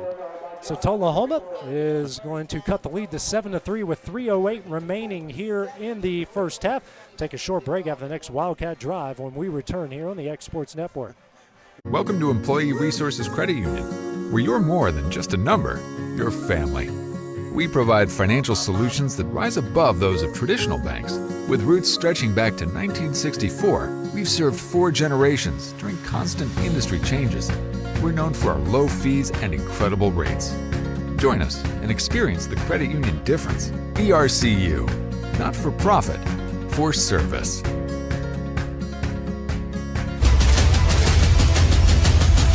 This is the X Sports Network. 7-play, 64-yard drive kicked off by a Dotson, a 21-yard field goal. Lawrence County still leads Tullahoma. Diet Mountain Dew there. 7-3 with 3:08 remaining here in the first half. Lawrence County will get the ball out of the half, and that was just the third drive for Tullahoma. The other 2 were 3 and outs. Hey, that's a win for Lawrence County. Keone Johnson had that big explosive play that got it down to the 1, but an offsides. Couple runs that went nowhere, and a Alex Bobo drop in the end zone, and that's why we're 7-3. So Lawrence County gave up an explosive play, but got a win because they still have the lead here at the end of the day. Yeah, defensive line held up, man. That's what they're supposed to do. Dotson on the kick it away. It is a pooch kick, and it's fielded by Elijah Young, I believe so, at the 25, and he squirts out to the 35. I think that is Elijah. No, that's Silva. No, that's Camden Johnson. Boy, we was all around it. Yeah, we wouldn't even close. Yeah. Samsonite. I was way off. Samsonite. Name that movie. Dumb and Dumber. Yeah, you got it. He got it to the 36-yard line. So that's an 11-yard pickup return there by Johnson. So decent field position here for the Wildcats. First down and 10 with right at 3 minutes left here in the first half. 2 timeouts. I mean, we got plenty of time to go score. Ian Clayton here to Logan Clayton's left out of the shotgun. Now Logan going to throw it deep. Oh, he caught it. Makes the catch at the he dropped it. In and out of the hands of Gage Smith. Dusty, what is that, the third drop we've had tonight for Lawrence County? The third drop, and that was in his hands. It was. And Gage Smith is known to make some good catches here. So 2:53 remaining here. Second down and 10 here for the Wildcats. They kind of go power here with a tight end to each side here, Dusty. Ian will get the handoff. He will get up the middle and goes down to the 39-yard line. 3-yard pickup, third down and 7 coming up here for Lawrence County. 2:40 remaining here in the second quarter. And Tullahoma has all 3 timeouts remaining. Lawrence County with 2, 2:35 remaining. Same formation. 2.5 minutes left in this Lincolnwood second quarter. Tullahoma going to try to get the ball. And now Logan Clayton going to call his own number, breaks a tackle. He gets across the 40-45, and he's in the other Wildcat territory. He's down the sideline, and he is into the end zone. Touchdown, Wildcats. They lead it 13-3 with 2:13 remaining here in the first half. Man. Logan Clayton doing what he does best, Dusty, making some chicken salad on the 61-yard touchdown. And listen, he bumped out of the outside. He broke one tackle. You're thinking, okay, he's got a first down. Defense kind of collapsing in. Great block by Gage Smith down the field, man. Logan Clayton takes it in for a touchdown. Sarah Morrison on to attempt the extra point here for the Wildcats. Kick is up, and the kick is That's good. Good. So with 2:13 remaining here in the half, Lawrence County leads this one 14-3. We will take a short break, have the next Tullahoma Drive when we return here on the X Sports Network. Jack Davis Insurance, located at 201 West Gaines Street in Lawrenceburg, has you covered through all of life's obstacles. Facing those challenges is easier together. That's why Jack Davis specializes in group insurance. Cover the most valuable aspect of your business, your employees, with coverage for life, accident, cancer, critical illness, short-term disability, dental, and vision. Jack Davis can customize plans for every need. Serving Lawrence and surrounding counties since 1987. Contact Jack Davis Insurance today at 931-242-5225.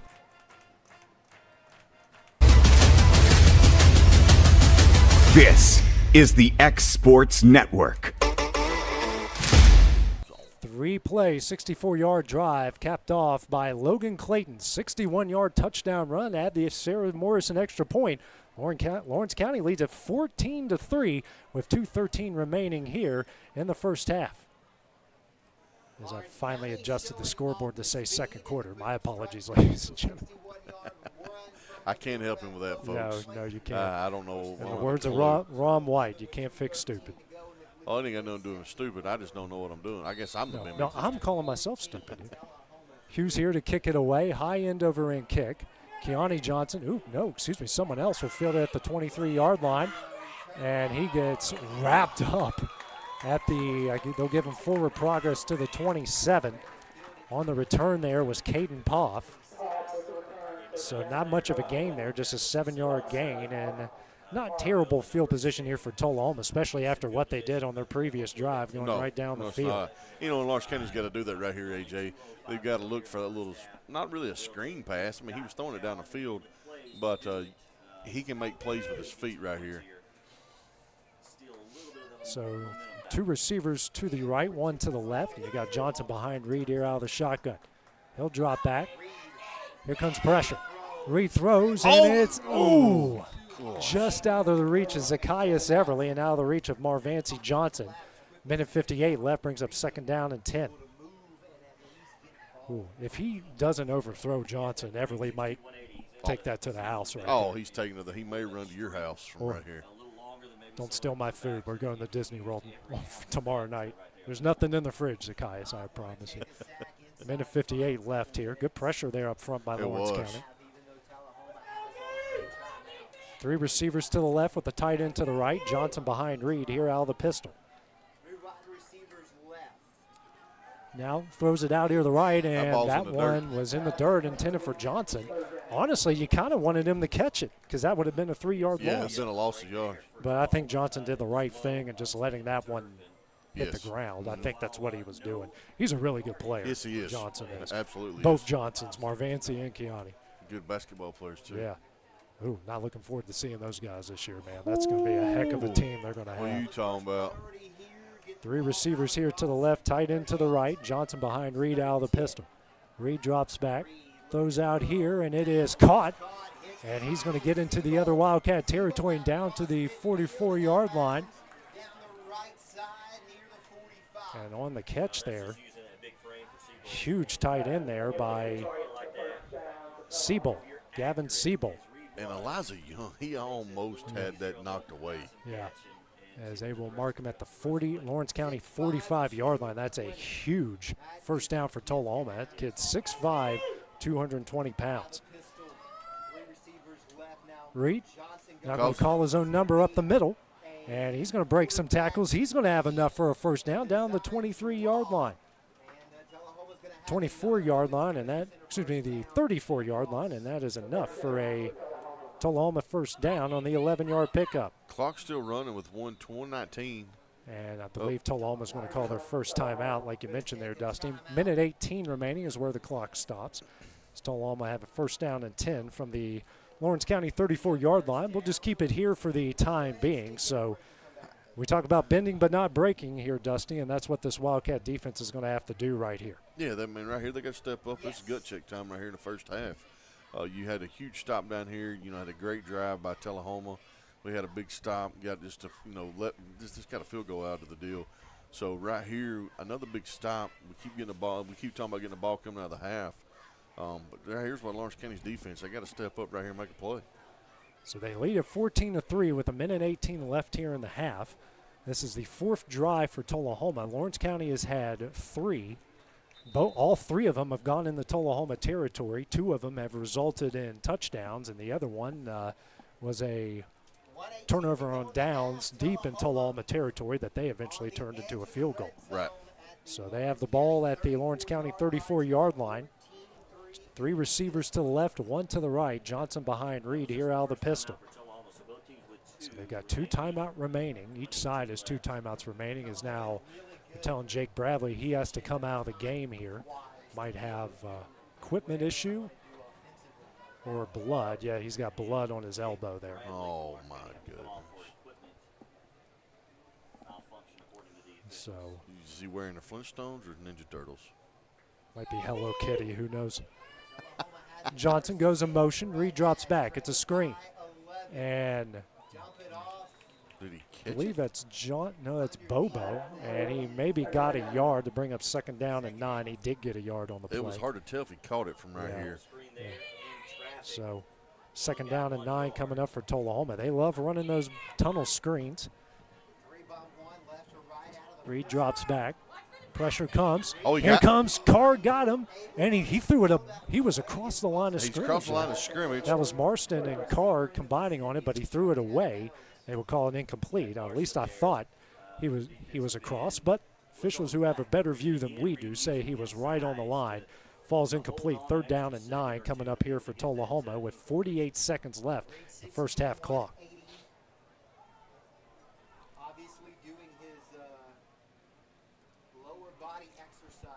Tullahoma just.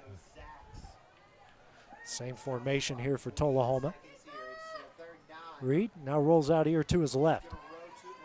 A throw, and it is caught by Johnson. He will be short. The ball's at the 25-yard line. A really good catch there by Johnson. They're going to mark him short. That's going to be 4th down.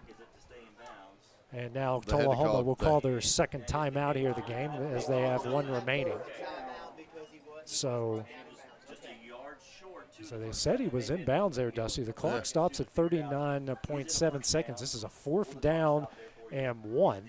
Tullahoma so far in the game, this is actually their first 4th down try. They're 1 for 5 on 3rd downs now in the game. So the ball's at the Lawrence County 25-yard line here. In a big situation for Tullahoma. Yeah, and Tullahoma's got 1 timeout left. Yep, 1 timeout. Lawrence County with 2. Not that it matters. No, it doesn't matter on our side. Situation like this. I mean, if they get it, okay, it's going to stop the clock long enough for them to set the chains or whatever it is. I think they're going to run the football here, AJ. Yeah. Lawrence County's going to be playing for a run. Even if you give up a 1st down here, they might have to burn the next time out. They may have to. You don't want to give up big yards right here. 1st down's one thing.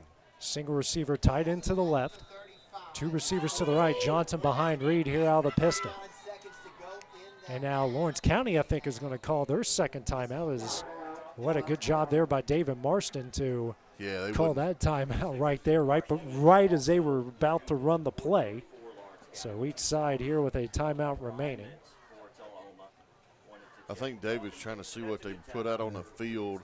He's going a little heavy here up front. Yeah, they ran it pretty quick. They got on it the moment the whistle was blown. They got on it, which is, pretty smart move on their part. Well, absolutely. So it's still 14-3 Lawrence County, 39.7 seconds remaining. The Wildcats will get the ball here out of the half. What has been a pretty good performance for Lawrence County so far, Dusty, with I'm telling you, 220 yards, 203 of that is on the ground. Been a heck of a first half for Lawrence County. Hey, and we knew that they had it in them. Right, absolutely. It's not that I'm surprised that they're playing this well. I don't want people to think that. Like, it's just holding it up into the second half. Well, they got to play 48 minutes. You do. I mean, it's a high school football game. And they've been preaching it all season. They're not saying anything we haven't said here already. Exactly. As we're going to get a different formation here. That's Creed Adams in the backfield here out of the Wildcat. And they stopped him. They stopped him at the line of scrimmage. They stopped him. He is going to be short.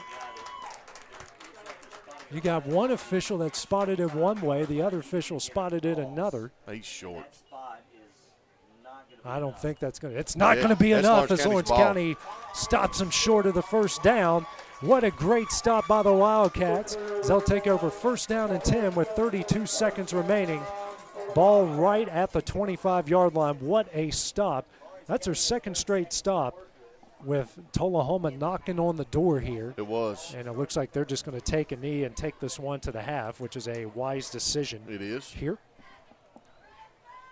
as Logan Clayton with Gage Smith deep.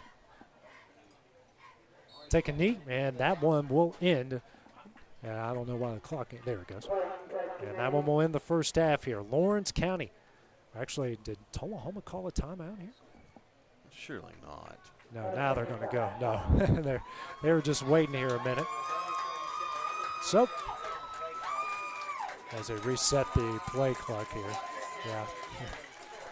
We got the guy running the game clock, the official up here beside us. We had just some miscommunication. Not a big deal, not but a big either deal way. here. So, Lawrence County leads at 14-3 after 24 minutes of play. We'll do a couple timeouts or run some few spots, and then we'll have the Wildcat Band next when we return on the X-Sports Network. Are you looking for the perfect refrigerator? What about a new stove or washer or dryer? It only makes sense to shop at the one place that specializes in appliances, top to bottom, big or small. And that's Kelly Appliance in Lawrenceburg. Kelly Appliance is home to all major name brands, including LG. LG makes life good with a full selection of refrigerators, cooking appliances, dishwashers, microwaves, and more, including appliances made right here in Tennessee. Family owned and family operated. Stop by Kelly Appliance on Jerry Street in Lawrenceburg today. Summit of Lawrenceburg is the premier senior and assisted living community in the region. The Summit makes it home for you or your loved one with diverse suites that welcome and encourage community, plus gathering spaces, neighborhoods, daily activities, and a wonderful staff that supports you every day. Hi, I'm Tara Blue. I'm the new director of the Summit, and we would like to invite you and your family to come and tour our facility. We would love to see you here.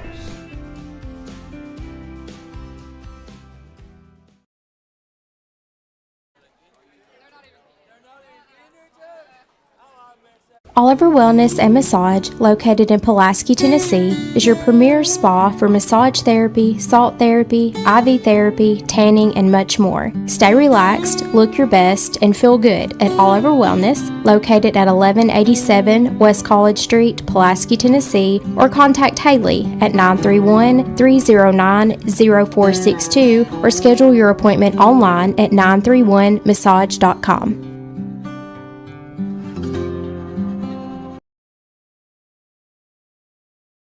Goes back to help the school.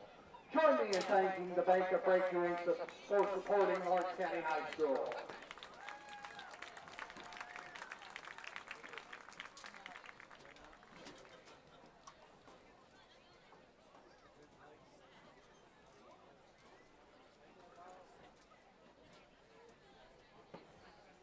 Ladies and gentlemen, please direct your attention to the field where the award-winning Lawrence County High School Band is now entering.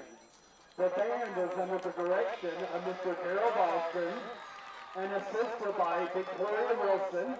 Color guard instructors are Kaylee Richardson and Donna Hall. Percussion instructor is Clint Bassham and student conductor Jenna McClurkin. The Lawrence County High School Band 2024 production is Reach for the Stars. The design of the show is not about our galaxy, but setting goals and achieving them through hard work and dedication. Tonight's performance will feature When You Wish Upon a Star, Enterprising Young Men, Yellow, Boiling Fates, and Stars. Soloists are Sarah Carbox on trombone, Timothy Curtis on saxophone, and Alyssa Gray on mellophone. Tonight's halftime performance is sponsored by Mr. Brent Wheely and his staff from Heritage Bank and Trust. Mr. Boston, the band members, and the band parents would like to say a special thank you to Mr. Wheely and the staff for providing the meal for the band after their performance tonight. Ladies and gentlemen, please make welcome the Lawrence County High School Band.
Welcome to Employee Resources Credit Union, where you're more than just a number, you're family.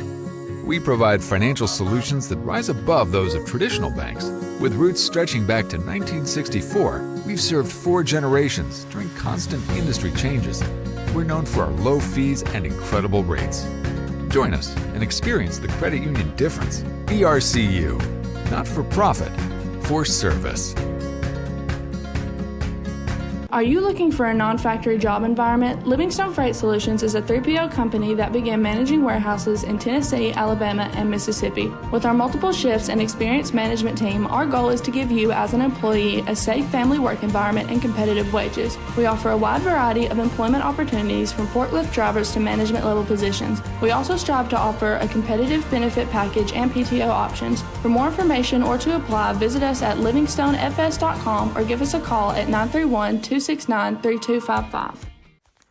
What really matters during the ball game, we're at that point in the season where some are just beginning, some have already ended, and others are at that point where it's either win or go home. Depending on what your perspective is, it changes everything, doesn't it? In 2 Corinthians 4 and verse 18, we're reminded we don't look at the things that are seen, but at the things that are unseen. For the things that are seen are temporary, but the things that are unseen are eternal. Keep your focus, keep your perspective on the right things, the things of God, the eternal things. And that message brought to you by your friends at the Tullahoma Church of Christ. Hey everyone, this is Landon Saunders. And this is Nate Patterson with Cloud9 Fiber. We're excited to finally be able to offer Lawrenceburg our blazing fast, reliable, and affordable fiber internet services. If you're looking for a more reliable and more affordable provider, we at Cloud9 Fiber have you covered. Plans start at $50 a month, and we can offer up to a gigabit to your home or business. We are excited to be able to offer your first month of service entirely free. We encourage you to sign up on Cloud9Fiber.com or by calling 931-201-9098 so we can help you make the switch today.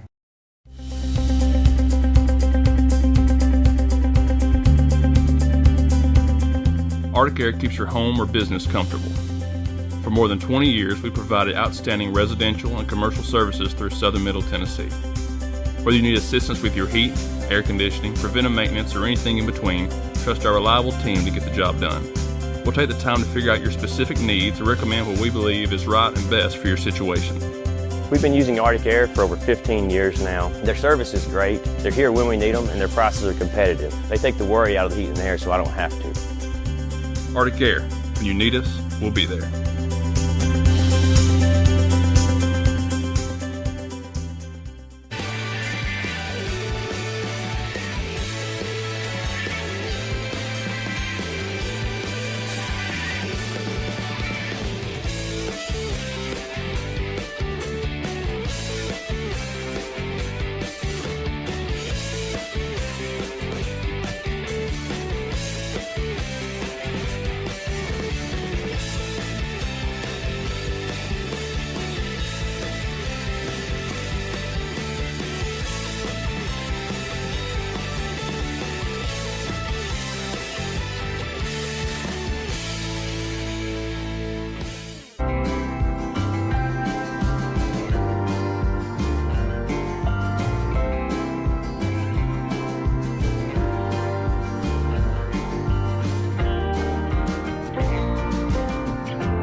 Volco Auto Supply in Lawrenceburg has a legacy of being a family-owned and operated company. Since 1927, our business has grown and evolved into today's one-stop source for all your automotive supplies. But in that time, one thing has stayed the same, and that's our commitment to our customers and their needs. At Volco Auto Supply, you'll find everything for your car, truck, or even fleet of vehicles, but with good old-fashioned customer service the way it needs to be. That's Volco Auto Supply, 416 Buffalo Road in Lawrenceburg. Visit VolcoAutosupply.com. LUS is committed to our customers, from providing and maintaining energy-efficient utility services to friendly, helpful customer service. LUS is there. At LUS, we're always challenging everything we know, every day. We strive to improve efficiency and reliability while focusing on our responsibility to our customers and the community. It's our promise to provide dependable service to our customers every time. Because we don't just work in Lawrence County, we live here too.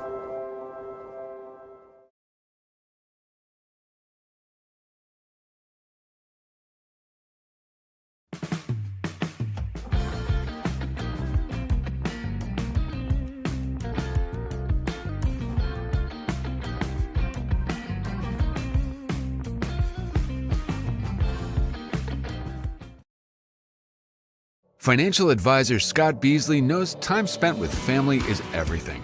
As a founder of Beasley Wealth Management, his mission is to give clients the freedom to enjoy time with family without the burden of financial concerns. A local of Lawrenceburg, Scott deeply values building relationships with clients, ensuring they make informed decisions concerning asset management, tax planning, and retirement planning.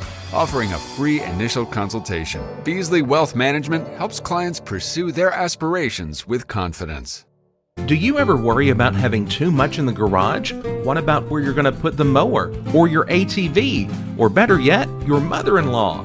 Look no further than Quality Storage Buildings located right next door to Flat Rock Cheese and More on the Minor Hill Highway in Pulaski, Tennessee. There you'll find the answer to your need in a compact or spacious metal building. Built by hand right at Flat Rock by some of the finest craftsmen around, there's a perfect building for everyone, including economy, utility, cabin, lofted or garage models, and even an animal shelter line. Buy or rent to own, see the different models at Flat Rock or on North Main Street in Ardmore and on Highway 43 South in Dunn. Call today 931-363-3603 or 931-201-2205.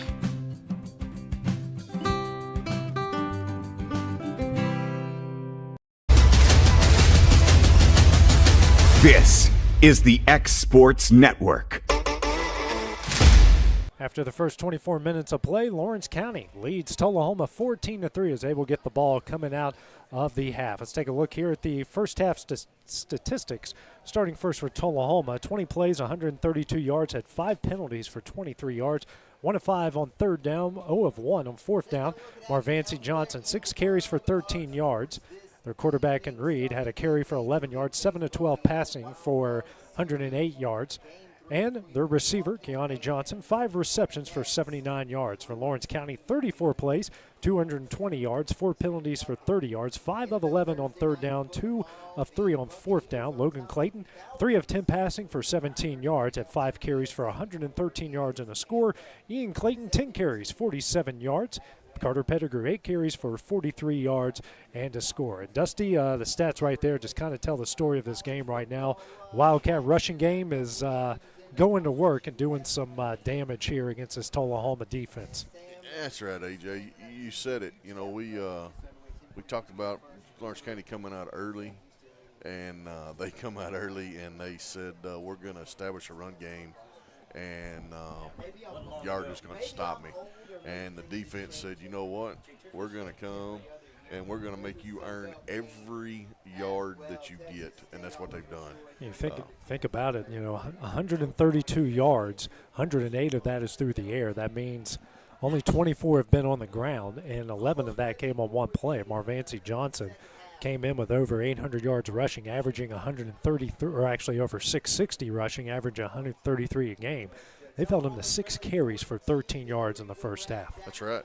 And you think about it, you take the 54-yard play, and I'm not taking anything away from it. It's a great play, but you take away the 52-yard reception that they had that they ended up just getting a field goal out of, and, their offense looks not really good at all tonight.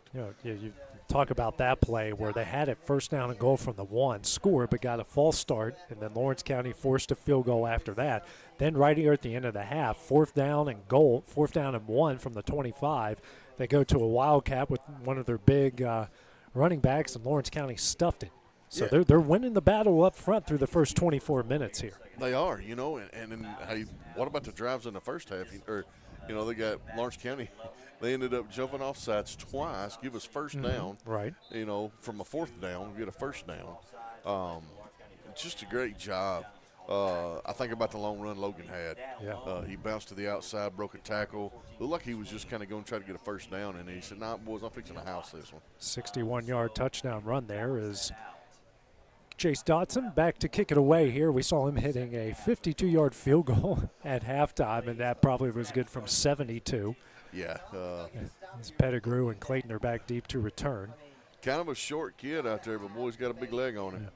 So Lawrence County has had issues here, Dusty, and the coaches have talked a lot about it, of playing 48 minutes, playing 4 quarters. This has been our Achilles heel, They got to do it here. It's Dotson They might. I don't know, man. This kind of looks like some onside thing, but Dotson will now go back deep and kick it away. The way this formation was and the way he looked like he was going. Easy now. Yeah, Lawrence County hasn't been tested as far as that goes yet this year. No. It's a kick, high end over end kick. And that one will land in the back of the end zone, and the Wildcats will take over first down and 10 from their own 20. So a touchback there from Dotson. And the Wildcats, well, they've had a drive start at their own 12 and a drive start at their own 3. So a drive starting at their own 20 isn't the end of the world here. No, it's not. I'm not disappointed in the start position. And especially the way this offense has been working. So we'll go receiver to each side, tight end to each side, and now it's Carter Pettigrew beside Logan Clayton here out of the shotgun. Hand off here to Pettigrew over the left side, and he gets tripped up at about the 22-yard line, a 2-yard pickup to bring up second down and 8. Hey, positive yardage, I can only think of maybe, one play where they lost yards? I think you're right in the first half. I think you're right. So second down and 8 coming up here for the Wildcats. Again, everyone give me some grace here as I'm running the camera, producing play-by-play and keeping stats at the same time. Pettigrew. It's a handoff up the middle. He cuts upfield, made one guy miss and gets it down to the 29-yard line, and he is very close to a Wildcat first down on the 7-yard pickup. Should be 3rd and 1. Wildcats were 5 of 11 on third down. They actually marked them at the 28. So it's going to be 3rd and 2. Yeah, 3rd and 2 coming up here. Still Pettigrew, and they're going, that's power formation now. 2 tight ends to the right. Pettigrew makes one man miss, gets across the 30 and still on his feet. And that should be enough here for a Wildcat first down as he got the ball to the 31-yard line. Tullahoma was bringing the house, AJ. Looked like number 2 there. He about jumped the snap. He was right there in the backfield. Carter shook him off. They give him forward progress to the 32. First down and 10 coming up here for the Wildcats. And make that now 6 of 12 on third down, so 50%. Good situational football here for Lawrence County so far. Clayton now, hands off the Pettigrew. He's going to get upfield across the 35 and takes a pile around the 38, 37. Yeah, they'll give him forward progress to the 38 on the 6-yard pickup. Second down and 4 coming up here from Lawrence County. And churning clock as we hit 10:15 remaining here in the third quarter. They are just winning the battle up front here, Lawrence County. They're getting a push. Same formation with the receiver to each side. Now go 2 tight ends to the right. Pettigrew here to Clayton's left out of the shotgun. Hand off here to Pettigrew, and he gets across the 40, still going, and they will give him enough for a first down, I believe. I believe you're right, to the 42-yard line. What a great job. Another first down for Lawrence County. Make that 16 in the game. They will get on the ball here and try to go quickly. First down and 10 under at 9:35 remaining as Tullahoma's got about 9 in the box right now, Dusty. They literally do have 9 in the box. They have nobody back here. Because we got Silva and Gage on the other side, single set. So 10 seconds left here on the play clock. As he and Clayton now are running low back. snap. Logan Clayton falls on it. Missed opportunity as he goes down to the 36-yard line. 6-yard loss, second down and 16 coming up. Yeah, that's not what we needed right there.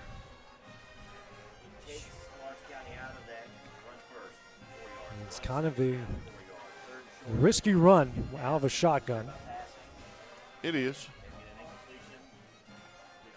As Clayton now to his left, same 2 tight ends here to the right, single receiver to each side, 9 in the box here from Tullahoma. And it's another bad snap. Clayton's going to fall on it, and at the 22-yard line. And that he had over 100 yards rushing, and those 2 snaps have taken him under 100. Third down and 30 now for Lawrence County, 8:20 remaining here in the third quarter. As Marston and Schultz will come out, and they'll bringing some more speed guys here with Carr, Everly, Silva, and Smith. And 20 seconds here. Clock still rolling. We're going to go under 8 minutes left here in the first half. Third quarter. Yeah. They're taking their time here. 10 seconds left here on the play clock. I don't know if they're going to call a timeout here or not. And that's what they're going to do here, Dusty. They're going to call a timeout with 7:44 remaining here in the third quarter. We will take that break as well in the X Sports Network. I'm Mike Keith, and my friends at Elliott Johnson Insurance have a great partner in Auto Owners Insurance. Auto Owners makes it easy to get life, home, car, or business insurance. Let Elliott Johnson Insurance find the auto owner's policy that makes a difference in your life. Call Elliott Johnson Insurance at one of their 3 locations, Florence, Loretto, and Lawrenceburg. Elliott Johnson Insurance, moving forward for our clients every day. This is the X Sports Network. Lawrence County forced to use their first time out of the second half. 7:44 remaining here in the third quarter as they face a 3rd down and 30 after back-to-back bad snaps. So after going right down the field and getting some 3rd down conversions and getting close to Tullahoma territory, 2 bad snaps have put them all the way back at their own 22-yard line. So still a 14-3 lead, Lawrence County here, and we're almost at the midway point here of the third quarter. Tullahoma has yet to touch the ball here in the second half as Lawrence County will go 2 receivers to the left and a tight end to the right with a single receiver. As Ian Clayton here to Logan Clayton's left here out of the shotgun. Clayton drops back. Quick throw, and it's going to be a hook and ladder to Ian Clayton, and he will get it to the 35-yard line. Actually give him forward progress here to the 36. Hey, why not? You get a lot of that back. It's a 14-yard pickup, and now Thomas Carr will come and punt this one away.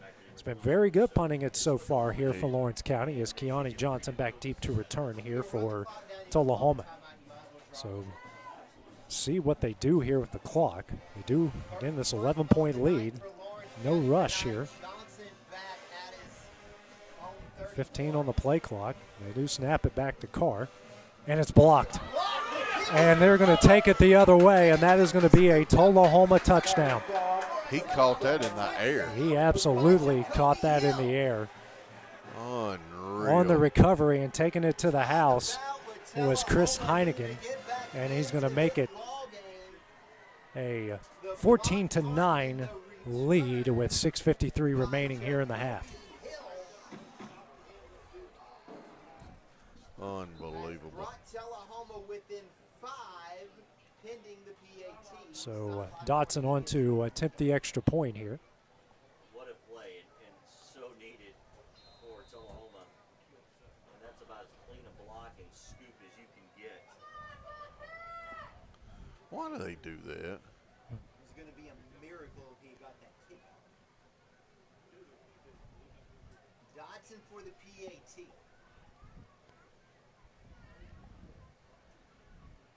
Snap down, kick is up, and the kick is good. So with 6:53 remaining here in the third quarter, Tullahoma off the block punt has made it 14-10. We will take the next break in the next Wildcat Drive when we return on the X Sports Network. Lawrenceburg Flooring and More is your premier source for hardwood, laminate, luxury vinyl tile, sheet vinyl, residential and commercial carpet, carpet tiles, ceramic and porcelain tile, waterproof floating floor, plus blinds and shutters. Lawrenceburg Flooring and More is also home to all name brands and can tackle projects big and small. Installation, you're covered with installers who've got years of experience and stand behind their work. Let Lawrenceburg Flooring and More make your design dreams a reality. 2760 Highway 43 North, or visit LawrenceburgFlooringandMore.com.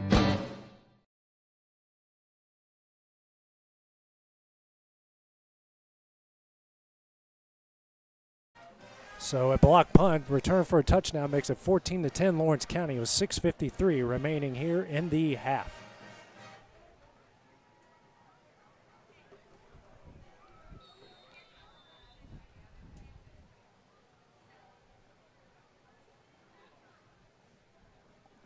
So Dotson on the kick it away.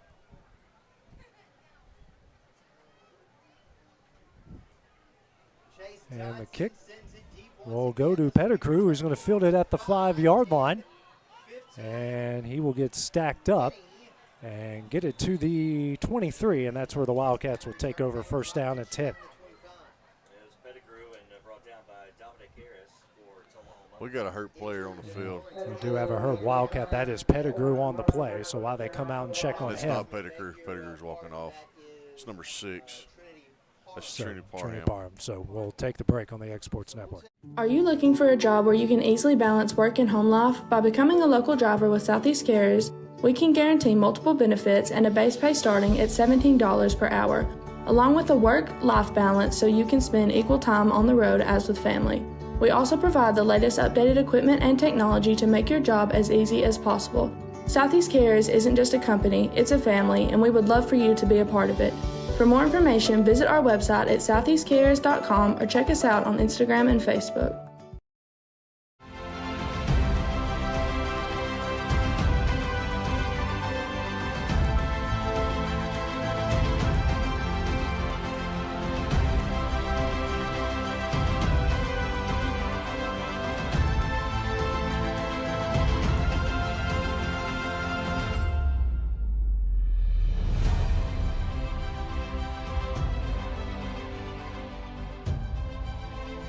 So Trinity Parham, the injured Wildcat, has made his way off the field. Wildcats back on the field as a lead 14-10, 6:45 remaining here in the third quarter.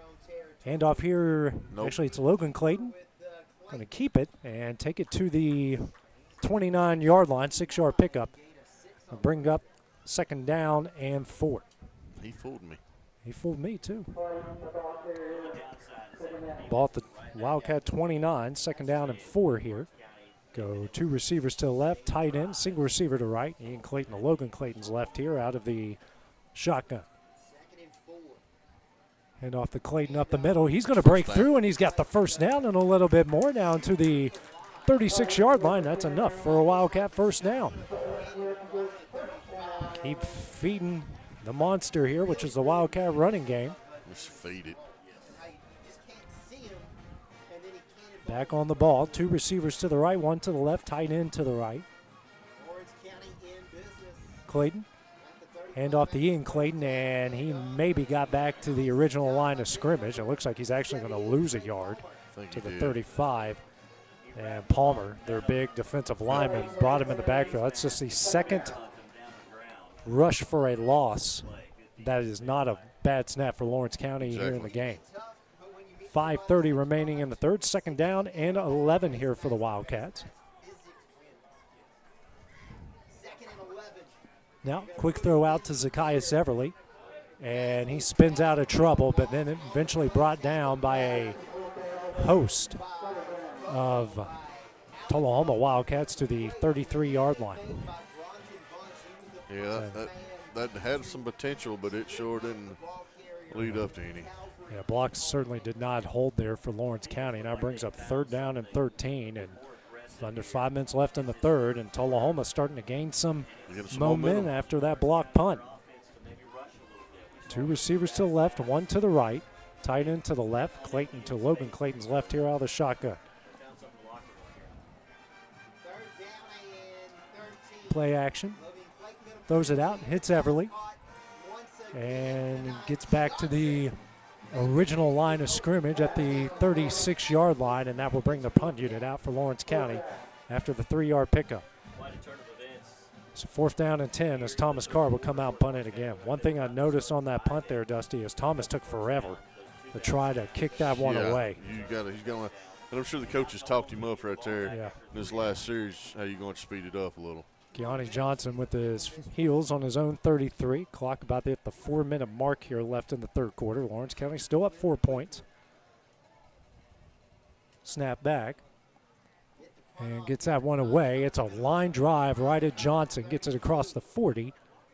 And still going. And he's going to get out of traffic here. He's got some room. He's in the Wildcat territory. He's across the 40, 30, 20. And brought out of bounds near the 15-yard line. A really good return there by Keone Johnson to set up Tullahoma at the Lawrence County 16-yard line. He was bottled up and just I thought they had him tackled back there at the 40. And he gets it all the way into the Wildcat red zone. What a play there by Keone Johnson. Great run. That's his second explosive play we've seen out of him. So first down and 10 for Tullahoma, their best starting field position here in the game at the Wildcat 16.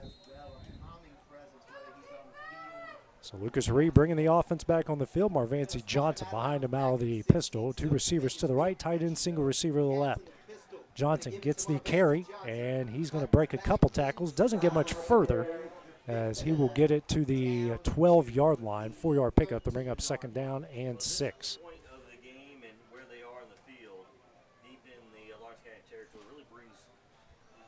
Found a way to bottle him up so far in this one. They have. Especially somebody that's been averaging, 106? Yeah, 133 yards a game. Same formation now with the tight end here to the right. Reed, throws it out here to the left, and it is in and out of the hands of Demetrius Silva. Keone Johnson didn't even know that ball was coming. No. Lucas Reed got rid of it a little bit too quickly that time. And Johnson, Silva was right on top of it. That could have been a pick six going the other way, and I think the Wildcat faithful here knew it. They knew, yeah. So another third down here. Hasn't been good for Tullahoma so far. First half, they are 1 of 5. Clock stops at 3:05 remaining here in the third. A third down and 6. Tight end, two receivers to the right, one to the left. Johnson now to Reed's left. He gets a handoff, and Taden Russell and company, and he's still on his feet. Taden, he broke out of the tackle of Taden Russell, takes it to the 5-yard line for a Tullahoma first down, a 7-yard pickup. It's a good hard run. Yeah. I thought Taden Russell and company had him in the backfield, and Johnson was able to muscle out of it. So first down and goal from the 5 here for Tullahoma. And a big situation here. Lawrence County forced a field goal last time they got this close. Johnson behind Reed here out of the pistol. Motion comes from Keone Johnson to the left here, and Johnson breaks a tackle, and he is going to take it into the end zone for a Tullahoma touchdown as they pick up their first lead of the game at 16 to 14 with 2:25 remaining here in the third quarter. What a run there by Marvancy Johnson. Yeah, great run. Good fake by the quarterback. Yeah, his 7th touchdown here of the season as Dodson will come away as they kind of got a funky formation coming up here. Yeah. And I'll shift over and boot this one away.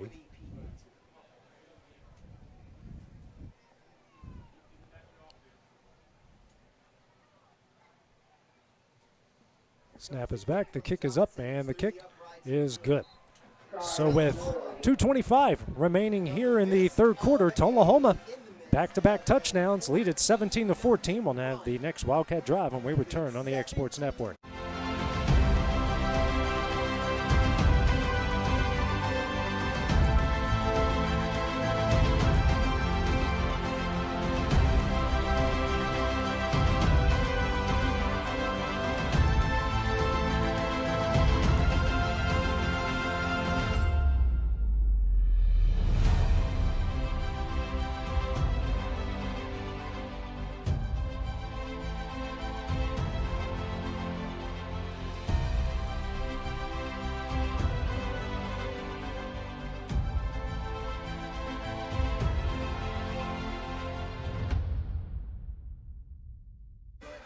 Marvancy Johnson touchdown from 5 yards out has made it 17-14 Tullahoma as they take the block punt to the house, and after a great return on special teams by Keone Johnson, score 4 plays from 16 yards out. They lead 17-14 with 2:25 remaining here in the third quarter.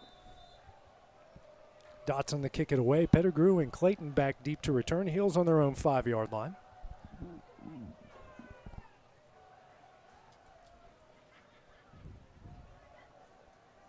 Dotson's kick, a line drive. That one will go out of the end zone as the Wildcats will take over first down and 10 from their own 20.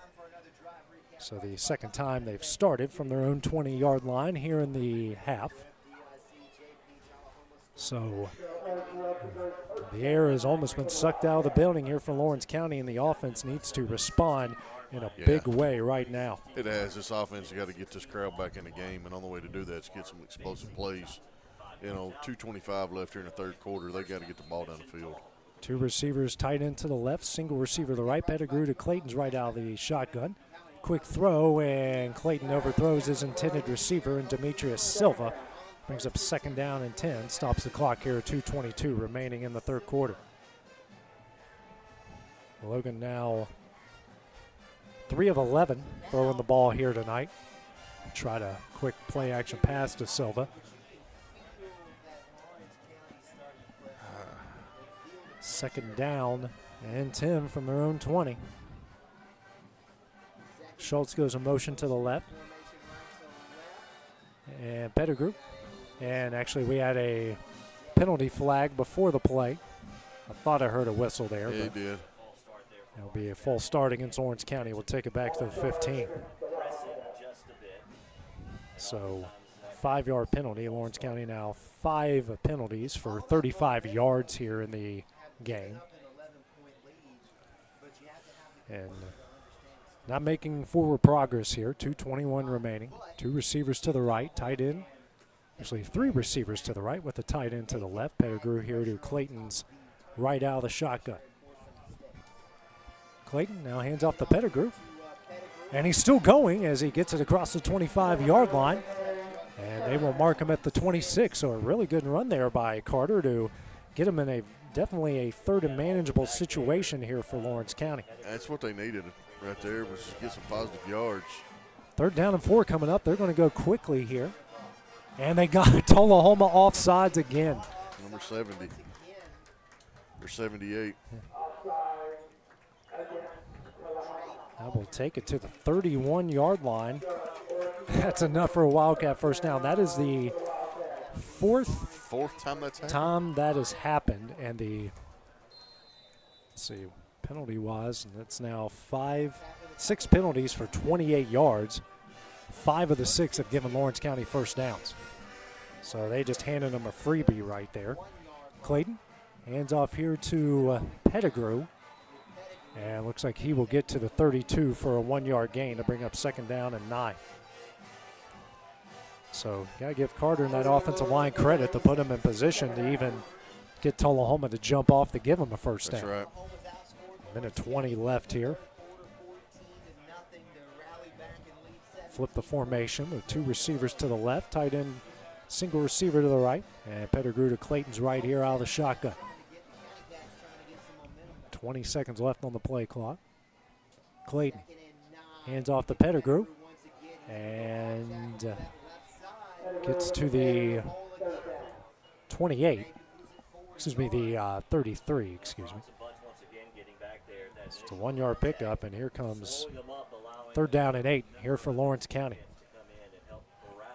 So far, the Wildcats 7 of 16 on 3rd down. 2 receivers and a tight end to the right, single receiver here to the left. Clayton drops back. Here comes pressure from Tullahoma. He throws, and incomplete. And no penalty flag on the play, and that will be, might be a punt situation here for Lawrence County. Yeah, that was good one-on-one coverage there. I guess Logan's just going to pooch punt it. Yeah, we've seen him punt it before. He did it at Giles County. So clock stops at 28.2 seconds remaining here in the third. 2 receivers to the right with a tight end. Single receiver to the left. 4th down. Lawrence County 2 of 3 of 4th down here in the game. As my camera's outside of the press box where the fans are, so anytime they start the rumble of the stands, it's going to shake the camera. And they might just take a delay of game here. And they will take a delay of game. So I'm taking 5 yards backwards to the 28. 4th down and 13 as Thomas Carr and company will come to boot it away. Thomas Carr's not coming on the field. He's standing down here on the sideline. It's going to be Logan Clayton to boot it away. It will be Logan Clayton to kick it away. with Johnson with his heels on his own 42-yard line. Had a great return that set him up to take the David lead. Marston's called a timeout. Yeah. It's the second timeout used by Lawrence County here with 28.2 seconds remaining in the third. We'll take that break as well on the Exports Network. Hey, this is Phil Hooper. Get the look you want for your favorite school, church, or business with apparel from HD Ink Screen Printing in Leoma, Tennessee. Got a logo you need embroidered or screen printed? Let HD Ink give you the professional look that sets the bar in today's world. We do fundraisers and custom designed apparel and so much more. Call today, 931-201-2961, or come see us at our new shop located at 26 Ingram Road in Leoma. Remember, HD Ink for the look you want and the look you deserve. This is the X Sports Network. So Lawrence County uses their second timeout here of the second half with 28.2 seconds remaining here in the third quarter as they trail Tullahoma 17-14. So it's Logan Clayton on the punt it away. And a high wobbly spiral. Johnson fields it at the 40. And he gets into Wildcat territory and brought down around the 45-yard line, and that's where the other Wildcats will take over first down and 10. So great starting field position here for Tullahoma. With the actually going to mark it at the, see where they mark it, I believe at the 45. I believe you're right. 40. Actually, well, no, 43. Actually, 47. Okay, excuse me. Yeah, I get confused on it too. It's okay. Lawrence County math. Yeah. So Reed brings the offense and company back on the field here for Tullahoma. Hand off to Johnson here on the left side. And Max Taylor trips him up as he goes down at about the 41-yard line. And looks like we have a hurt Wildcat here on the play after the 6-yard pickup. That's Everly. It's Everly, and that one will end the quarter. So Tullahoma has outscored Lawrence County 14-0 here in the third quarter. They lead at 17-14. We'll have the start of the fourth quarter when we return here on the well, the clock never ran. The clock actually never moved. So it should be the end of the quarter. See what the officials do here. We're just going to play it again. Should be second down. Is the scoreboard froze up or something? I don't know. I mean, it's still showing 4th and 7. Yeah. Yeah. Or no, 1 minute. And that will be the end of the quarter. So we'll be back here on the X Sports Network. Truett's Garage Doors in Leoma, Tennessee is your one-stop for new garage door installations for all commercial and residential buildings, plus they offer full service on all existing doors. Need a new garage door opener? Truett's Garage Doors has you covered. As an AMAR Gold and LiftMaster dealer, Truett's Garage Doors offers the best pricing anywhere in the area. A family-owned and operated business, Truett's Garage Doors has been helping Tennessee and Alabama residents since 1999. Call the pros today at Truett's Garage Doors, 931-201-6464. Efficiency, reliability, accuracy. Move forward with your real estate sale or purchase with Title and Escrow of Lawrence County, the most experienced closing team around. Working with clients locally and throughout the state, we offer a wide range of services, including the expertise of an on-staff attorney, backed by our more than 49 years experience in titles and closings.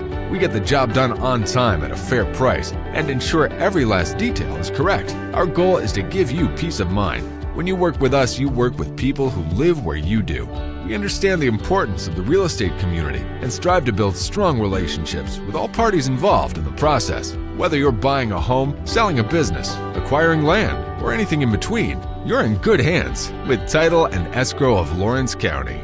Put the most experienced closing team on your side. Contact Title and Escrow of Lawrence County today.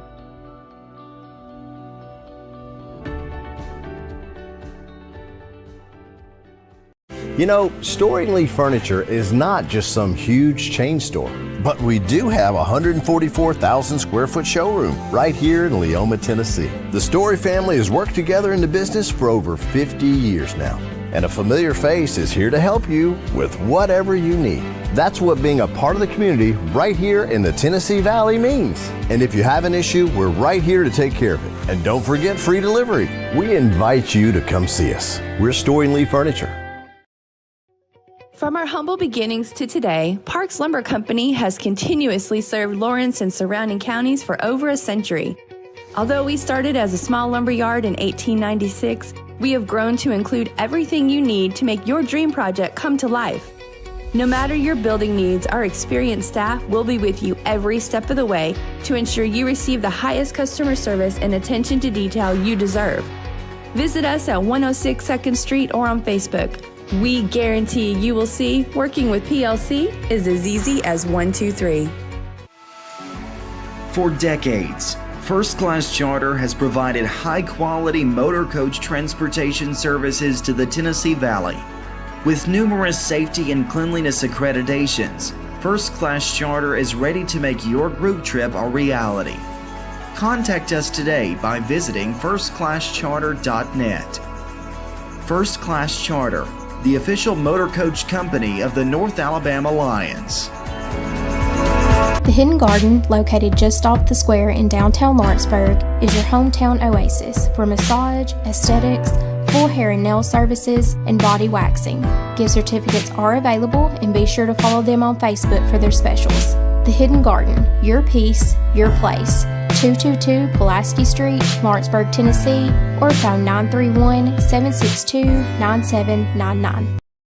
Don't just find a job, find a career with Resource MFG. The team at Resource MFG in Lawrenceburg has the resources and experience to find you a full or part-time position right away. Now recruiting for open positions in Lawrence, Giles, and Murray counties. Whether you're entering the workforce for the first time or looking to take your career to the next level, let your journey begin with Resource MFG. Located at 300 Ellingson Street in Lawrenceburg. Phone 931-570-2111 to jumpstart your career. A local law firm respected throughout the state.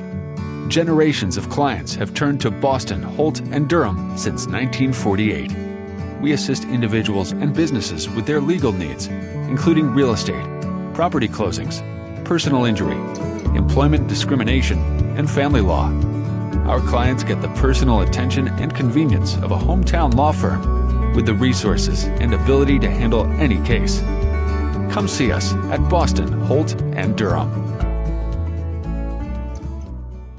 So after a long delay here with the clock, Lawrence County still trails Tullahoma 17-14, getting ready to start the fourth quarter. We had a clock issue and a computer issue as well. So Tullahoma has its second down and 4 here from the Wildcat 41-yard line as Tullahoma got another good punt return and turned it into points here, as actually the official that was up here just left. I can see him walking away. I guess he thought his job was done for the night as he is taking off. So Robert Bedford's going to have to run the clock from up here tonight here for the rest of the evening and release this quarter, no matter how much longer this evening goes. So the Wildcat defense heading back on the field, and the Tullahoma offense will soon make its way on the field as we get ready to start this one up.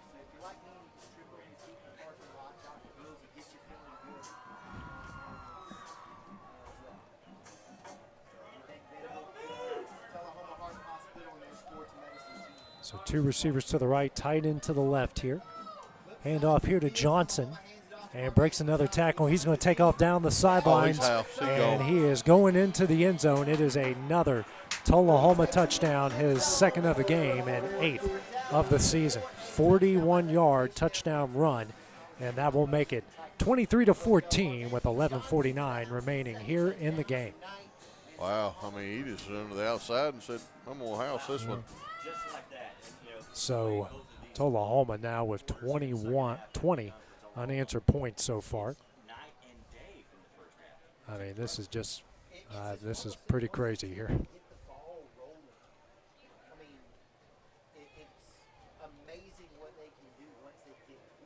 Snap is back, the kick is up, and the kick is good. So with 11:49 remaining in the game, Tullahoma leads 24-14. We'll have the next Wildcat drive when we return on the X Sports Network. Here at Heritage Automotive, experience the difference with our great sales department, service department, and parts department. Now offering up to $10,000 off on all Chevy and GMC Model 1500s. And we have over 30 lenders with some of the best rates in the market. Hi, it's Tad with Heritage Automotive, and we want you to know when it comes to your vehicle, you deserve help, not hassle. With our 30-plus years of experience of being your local dealership, we're here to serve you. So whether it's routine maintenance, mechanical repairs, collision repairs, we're here to help. So give us a call today to schedule your service. Heritage Automotive. Expect more, experience the difference.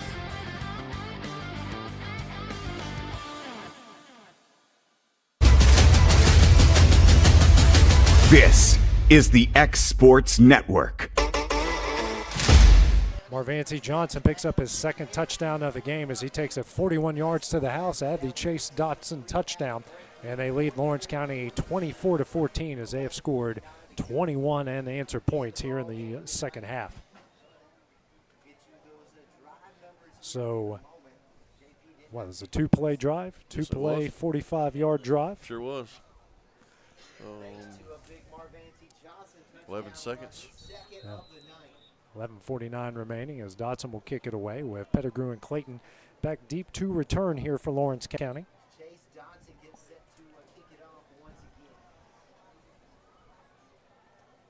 High end over end kick, and it will land right at the goal line.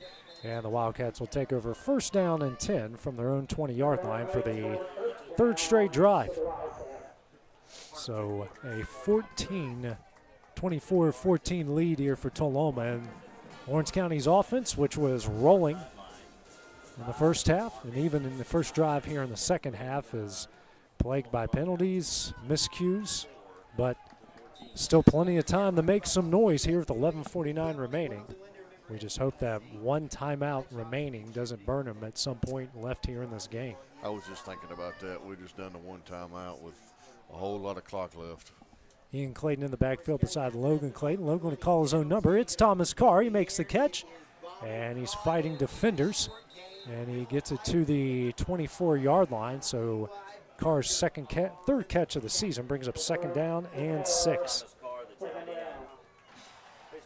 Made it to the 24-yard line. Not a bad game. No, 4 yards. Yeah, second 6. Using the tight end. Gotta love that. Two receivers to the right with the tight end. Single receiver here to the left. Clayton hands off to Ian Clayton. He is met in the backfield. Nowhere to go at the 21-yard line. Bring up third down and 9.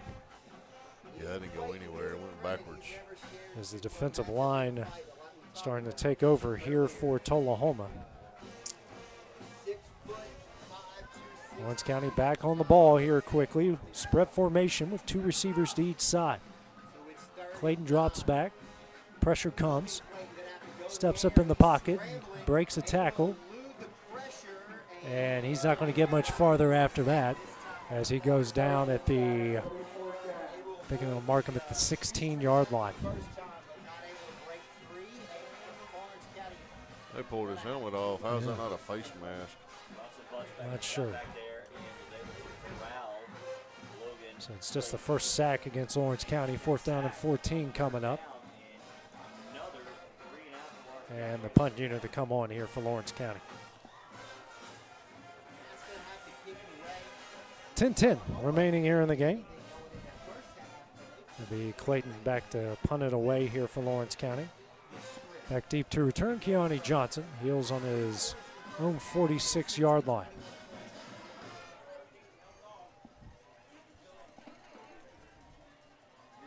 Clayton will low line drive, boot it, and that one will roll. Johnson will field it at the 47-yard line. He has got a lot of room, and he will get it at about the 25-yard line. We have a flag at the 16.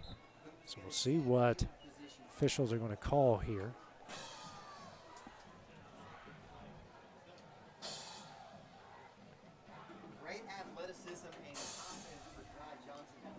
And blocking the back here against Tullahoma. So that will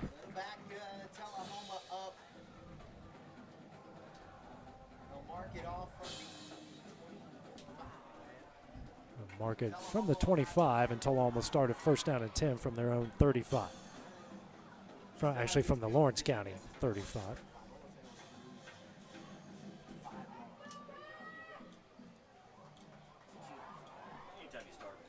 Two receivers to the right, tight end, single receiver to the left. Reed with Marvancy Johnson, who has 2 touchdowns in the game behind him. Johnson makes a couple guys miss, but doesn't make Taden Russell miss, but drags him to the 33 for a 2-yard pickup, brings up second down and 8. So, Tullahoma here with 9:20 remaining as a second down and 8. Lawrence County with 1 timeout remaining. Tullahoma with 3 remaining. I mean, it's just like it's flipped, AJ. Yeah, it's momentum, energy, everything is certainly flipped in this game. 2 receivers to the right, tight end, single receiver here to the left. Reed hands it off. Nope, he's going to call his own number on the RPO and hits his intended receiver and Poff. Hits him at the 26-yard line, and he might be a yard short of a first down. What a good play there by Reed. Man, hey. Yeah, I thought Johnson was I did too. I thought down he had for a him loss. backed up in the backfield. I thought, okay.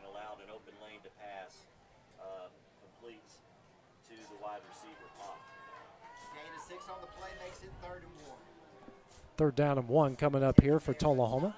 And Lawrence County jumps off sides. That was Achias Everly that came over the line. With the hard count, the turnabout is fair play. Takes their own medicine, and it will result in a first down for Tullahoma. That's another Hogan's Collision Center Wildcat first down. Hogan's Collision Center in Tullahoma. My wife's favorite line, satisfaction guaranteed, or you get the dent back. Learn more at Hogan'sCollisionCenter.com. So first down and 10 coming up here from Tullahoma from the 21. They're going to throw it here deep for Johnson and over his head and incomplete. They bring up second down and 10 with 8:09 remaining. Dangerously close there to pass interference. It sure was, right in the end zone. But came up, it was overthrown there, so that's what happened. Yeah, if it's 5 yards shorter, then that's pass interference. Yeah.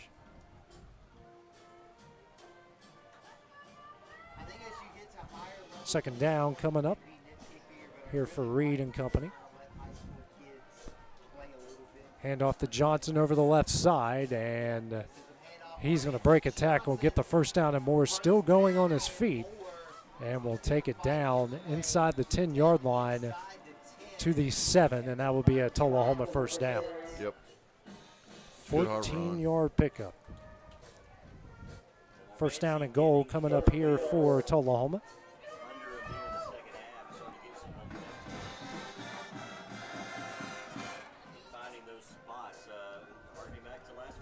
Under 7:50 remaining in the game.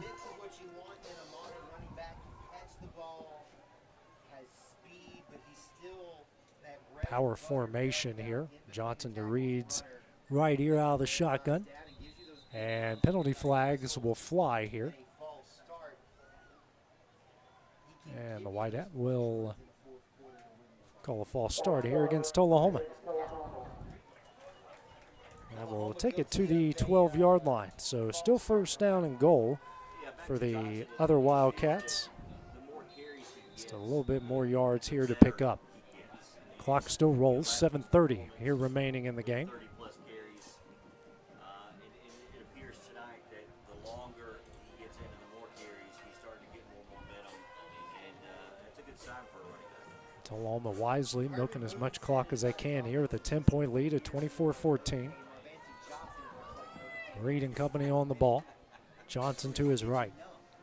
Now they'll flip the formation. 5 seconds left on the play clock. Hand off to Johnson here over the left side. Breaks a couple tackles and gets stacked up at about the 10-yard line. Bring up second down and goal after the 2-yard pickup.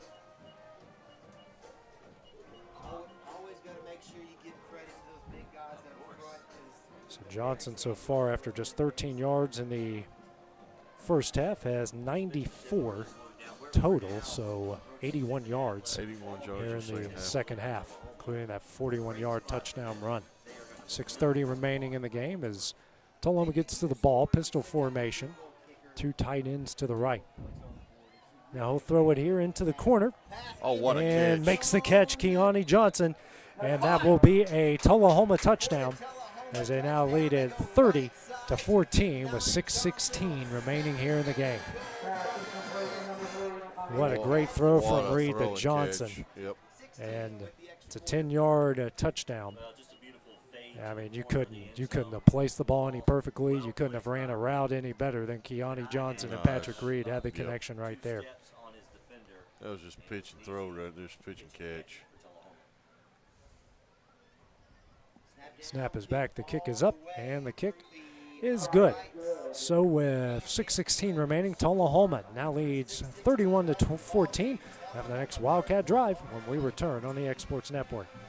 Got primary care? Find your way to better health with primary care by One Stop Medical.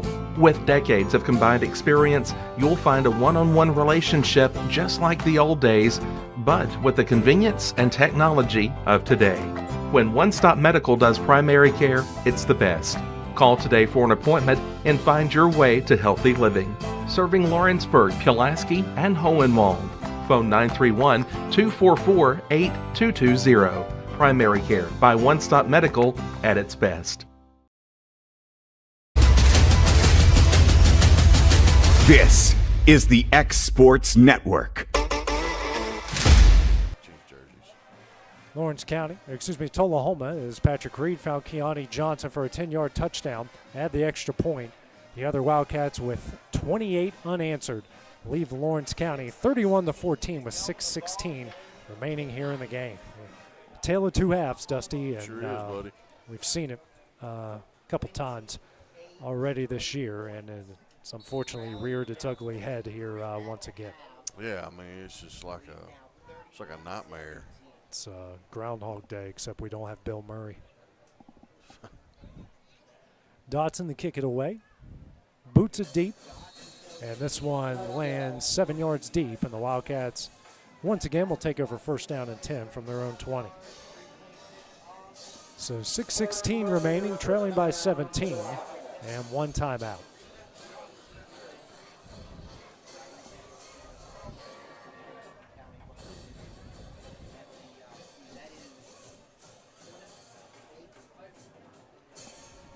Gotta give props to Tullahoma's band and Lawrence County's band have been playing their rear ends off here tonight, making a lot of good noise. Top notch tonight. It's been a lot of fun. Gotta give props to both of those bands. They've made tonight a fun evening. Logan Clayton brings the offense back on the field. 6:16 remaining. 2 receivers to the left, tight end, single receiver to right, Pettigrew into Clayton's right here out of the shotgun. Pettigrew gets a snap, and he breaks free. Gets across the 30. It's enough for a first down. Staying on his feet, and makes it to about the 32-yard line, and that's enough for a Wildcat first down. Good run by Carter. Gets his drive started. Might be what they need to get this thing going here. Yeah. They will give him forward progress to the 33-yard line. So 13-yard pickup for Pettigrew. Wildcats on the ball here. Going to try to go quickly. Now they've got to go quickly. 5:45 to go in the game. Now play action. Clayton throws, and that has to be pass interference, and they finally throw the flag. Lawrence County's been looking for it all game, and you can't miss that one. Yeah. I mean, in all honesty, that's the first real pass interference I've seen against Lawrence County. The officials haven't gotten anything wrong at all as far as that goes. That's the first real one they've had. Yep. Yeah, they've looked for it a couple of times, but that ain't been there. Yeah, the ball will get marked at the Lawrence County 47-yard line. That one was there. 48-yard line, excuse me. Yeah, that one would have been a big gainer. Now Clayton, play action. Here comes pressure, and he is sacked the 42-yard line. Nowhere to go there. Second sack here. 6-yard loss, second down and 16 here for Tullahoma. Sheesh. Good blitz call there. They They came did. That was perfect. absolutely untouched there. 5:20 here remaining in the game.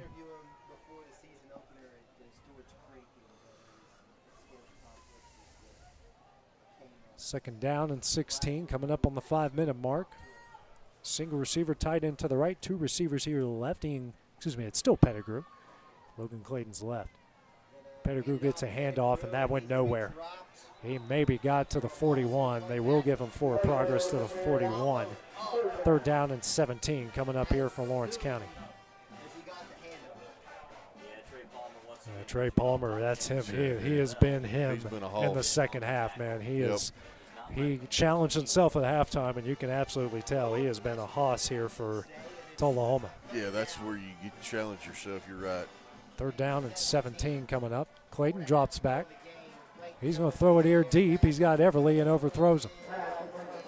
Good coverage there by Tullahoma as well. Now we'll bring up 4th down and 17. I like the play call. Yeah, I do too. Clayton now 5 of 15. So Lawrence County, who had 220 yards in the first half.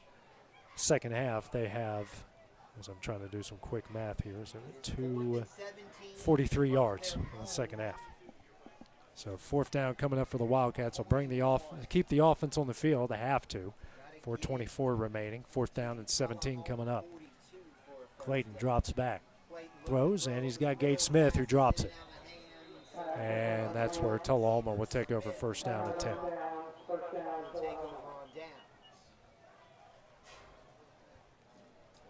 4:18 remaining here, and barring a miracle, this one's pretty much over. Yeah, Tullahoma can run the ball. Lawrence County's down to 1 timeout. 4:18 to go in the game. Tullahoma on the other side had 132 yards of offense in the first half, and they've got 98 here in the second half. You got to think, block punt for a touchdown, and then the other drives started in Lawrence County territory, so they haven't had to go far to make this comeback. Yeah, it's right here. Yeah, we got a false start, I believe, here at Tullahoma as they've got their JV team in the game. It will be a false start here against Tullahoma. We'll take it back to the Lawrence County 46. Tullahoma now with 9 penalties for 53 yards. A majority of them are just procedure penalties. Right. Offsides, false starts, all those things. So we got a new running back into the game here as the second teamer's in. Handoff up the middle, and he gets brought down right at the number 20. Looked like his number. Yeah, right at the 46-yard line. On the carry was Dominic Harris, and actually they're going to give him a loss of 1. Brings up 2nd down and 16. Ball marked at the 47. So Jack Marston, Tayden Russell, and Jake Bradley met him. He had a full head of steam, and he found out what it feels like to run into a brick wall. Yeah, that's a lot of mass right there. Tayden Russell's enough of a brick wall. Add the other two, and that's probably not a good feeling. 2nd down and 16 coming up. Another handoff over the left side. Max Taylor's going to bring him down in the backfield. No gain on the play. They'll bring up 3rd down here for Tullahoma. They've loaded the four-wheel drive Marvancy Johnson back onto the trailer. Tullahoma in the game is 3 of 7, so actually just 2. They're 1 of 5 in the first half. They're 2 for 2. 2 for 2 here in the second half. Clock will run to, if they snap it at 1, which there are 20 at the play clock, so snap it with 2:49 remaining if they milk it all the way down. Still got their first team receivers into the game. Just got a back, and their quarterback just got a backup running back in Harris. Maybe resting Johnson for next week. I would think so. 3rd down and 16. They will throw a screen out here to Harris, and he gets it across the 40 and down to the 37-yard line. It will be short of a 1st down. And able to stay in bounds, keep that clock running now, approaching 2.5 to go. That's the key now. Even on 4th. So 4th down coming up here for Tullahoma. 4th down and 6. Decent gain there. They picked up 10 on the play. So if they snap it with 1 on the play clock, it will be 2:02. Well, they've got all 3 timeouts. They might just take it down and call it. And I think that's what they're going to do here. So they will call a timeout with 2:02 remaining here in the game. And we will take that break as well here on the X Sports Network.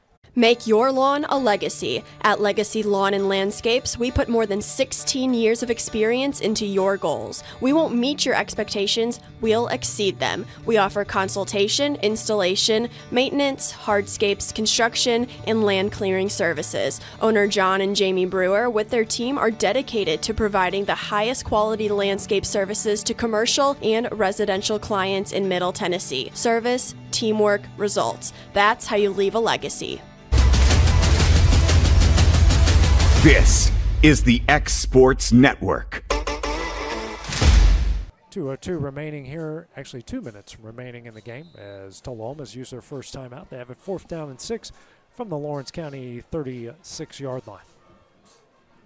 So we'll see what Tullahoma does here. They leave Lawrence County 31-14. It was 14-3 Lawrence County at the half.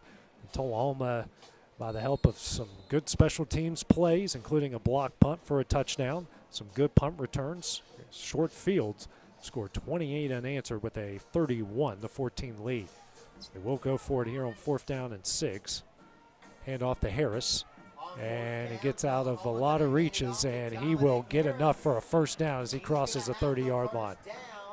Good run by Harris as they mark him at the 30. And that should do it. Yeah. 7-yard pickup. They only needed 6.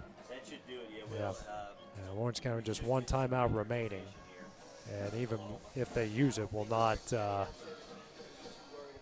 be enough to keep Tullahoma from running the clock out. Tullahoma looks like they've got some young guys in. Give them a couple plays, so they'll run the offense.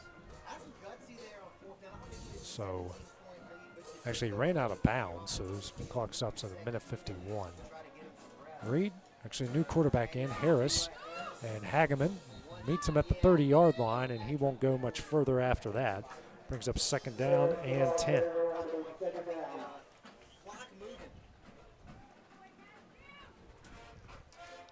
So Lawrence County will not elect to use their timeout here.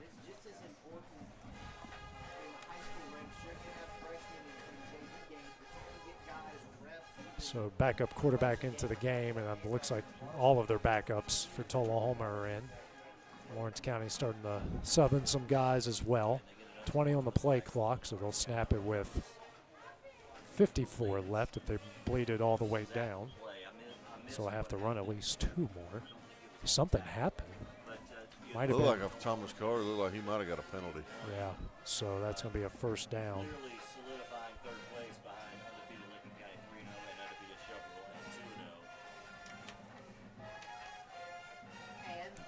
You want to keep this? And that will take it to the 15-yard line. It's a 15-yard penalty. Yeah, I didn't see the penalty flag. I wasn't really paying attention, to be honest with you. But yeah, I didn't see. I just seen the coaches over talking to me like he's upset. Yeah, this is going to be the final play here, Dusty. Yep. Hand off to Harris. Spins out of 1 tackle and brought down at the 17-yard line. 2-yard loss, and that one will do it.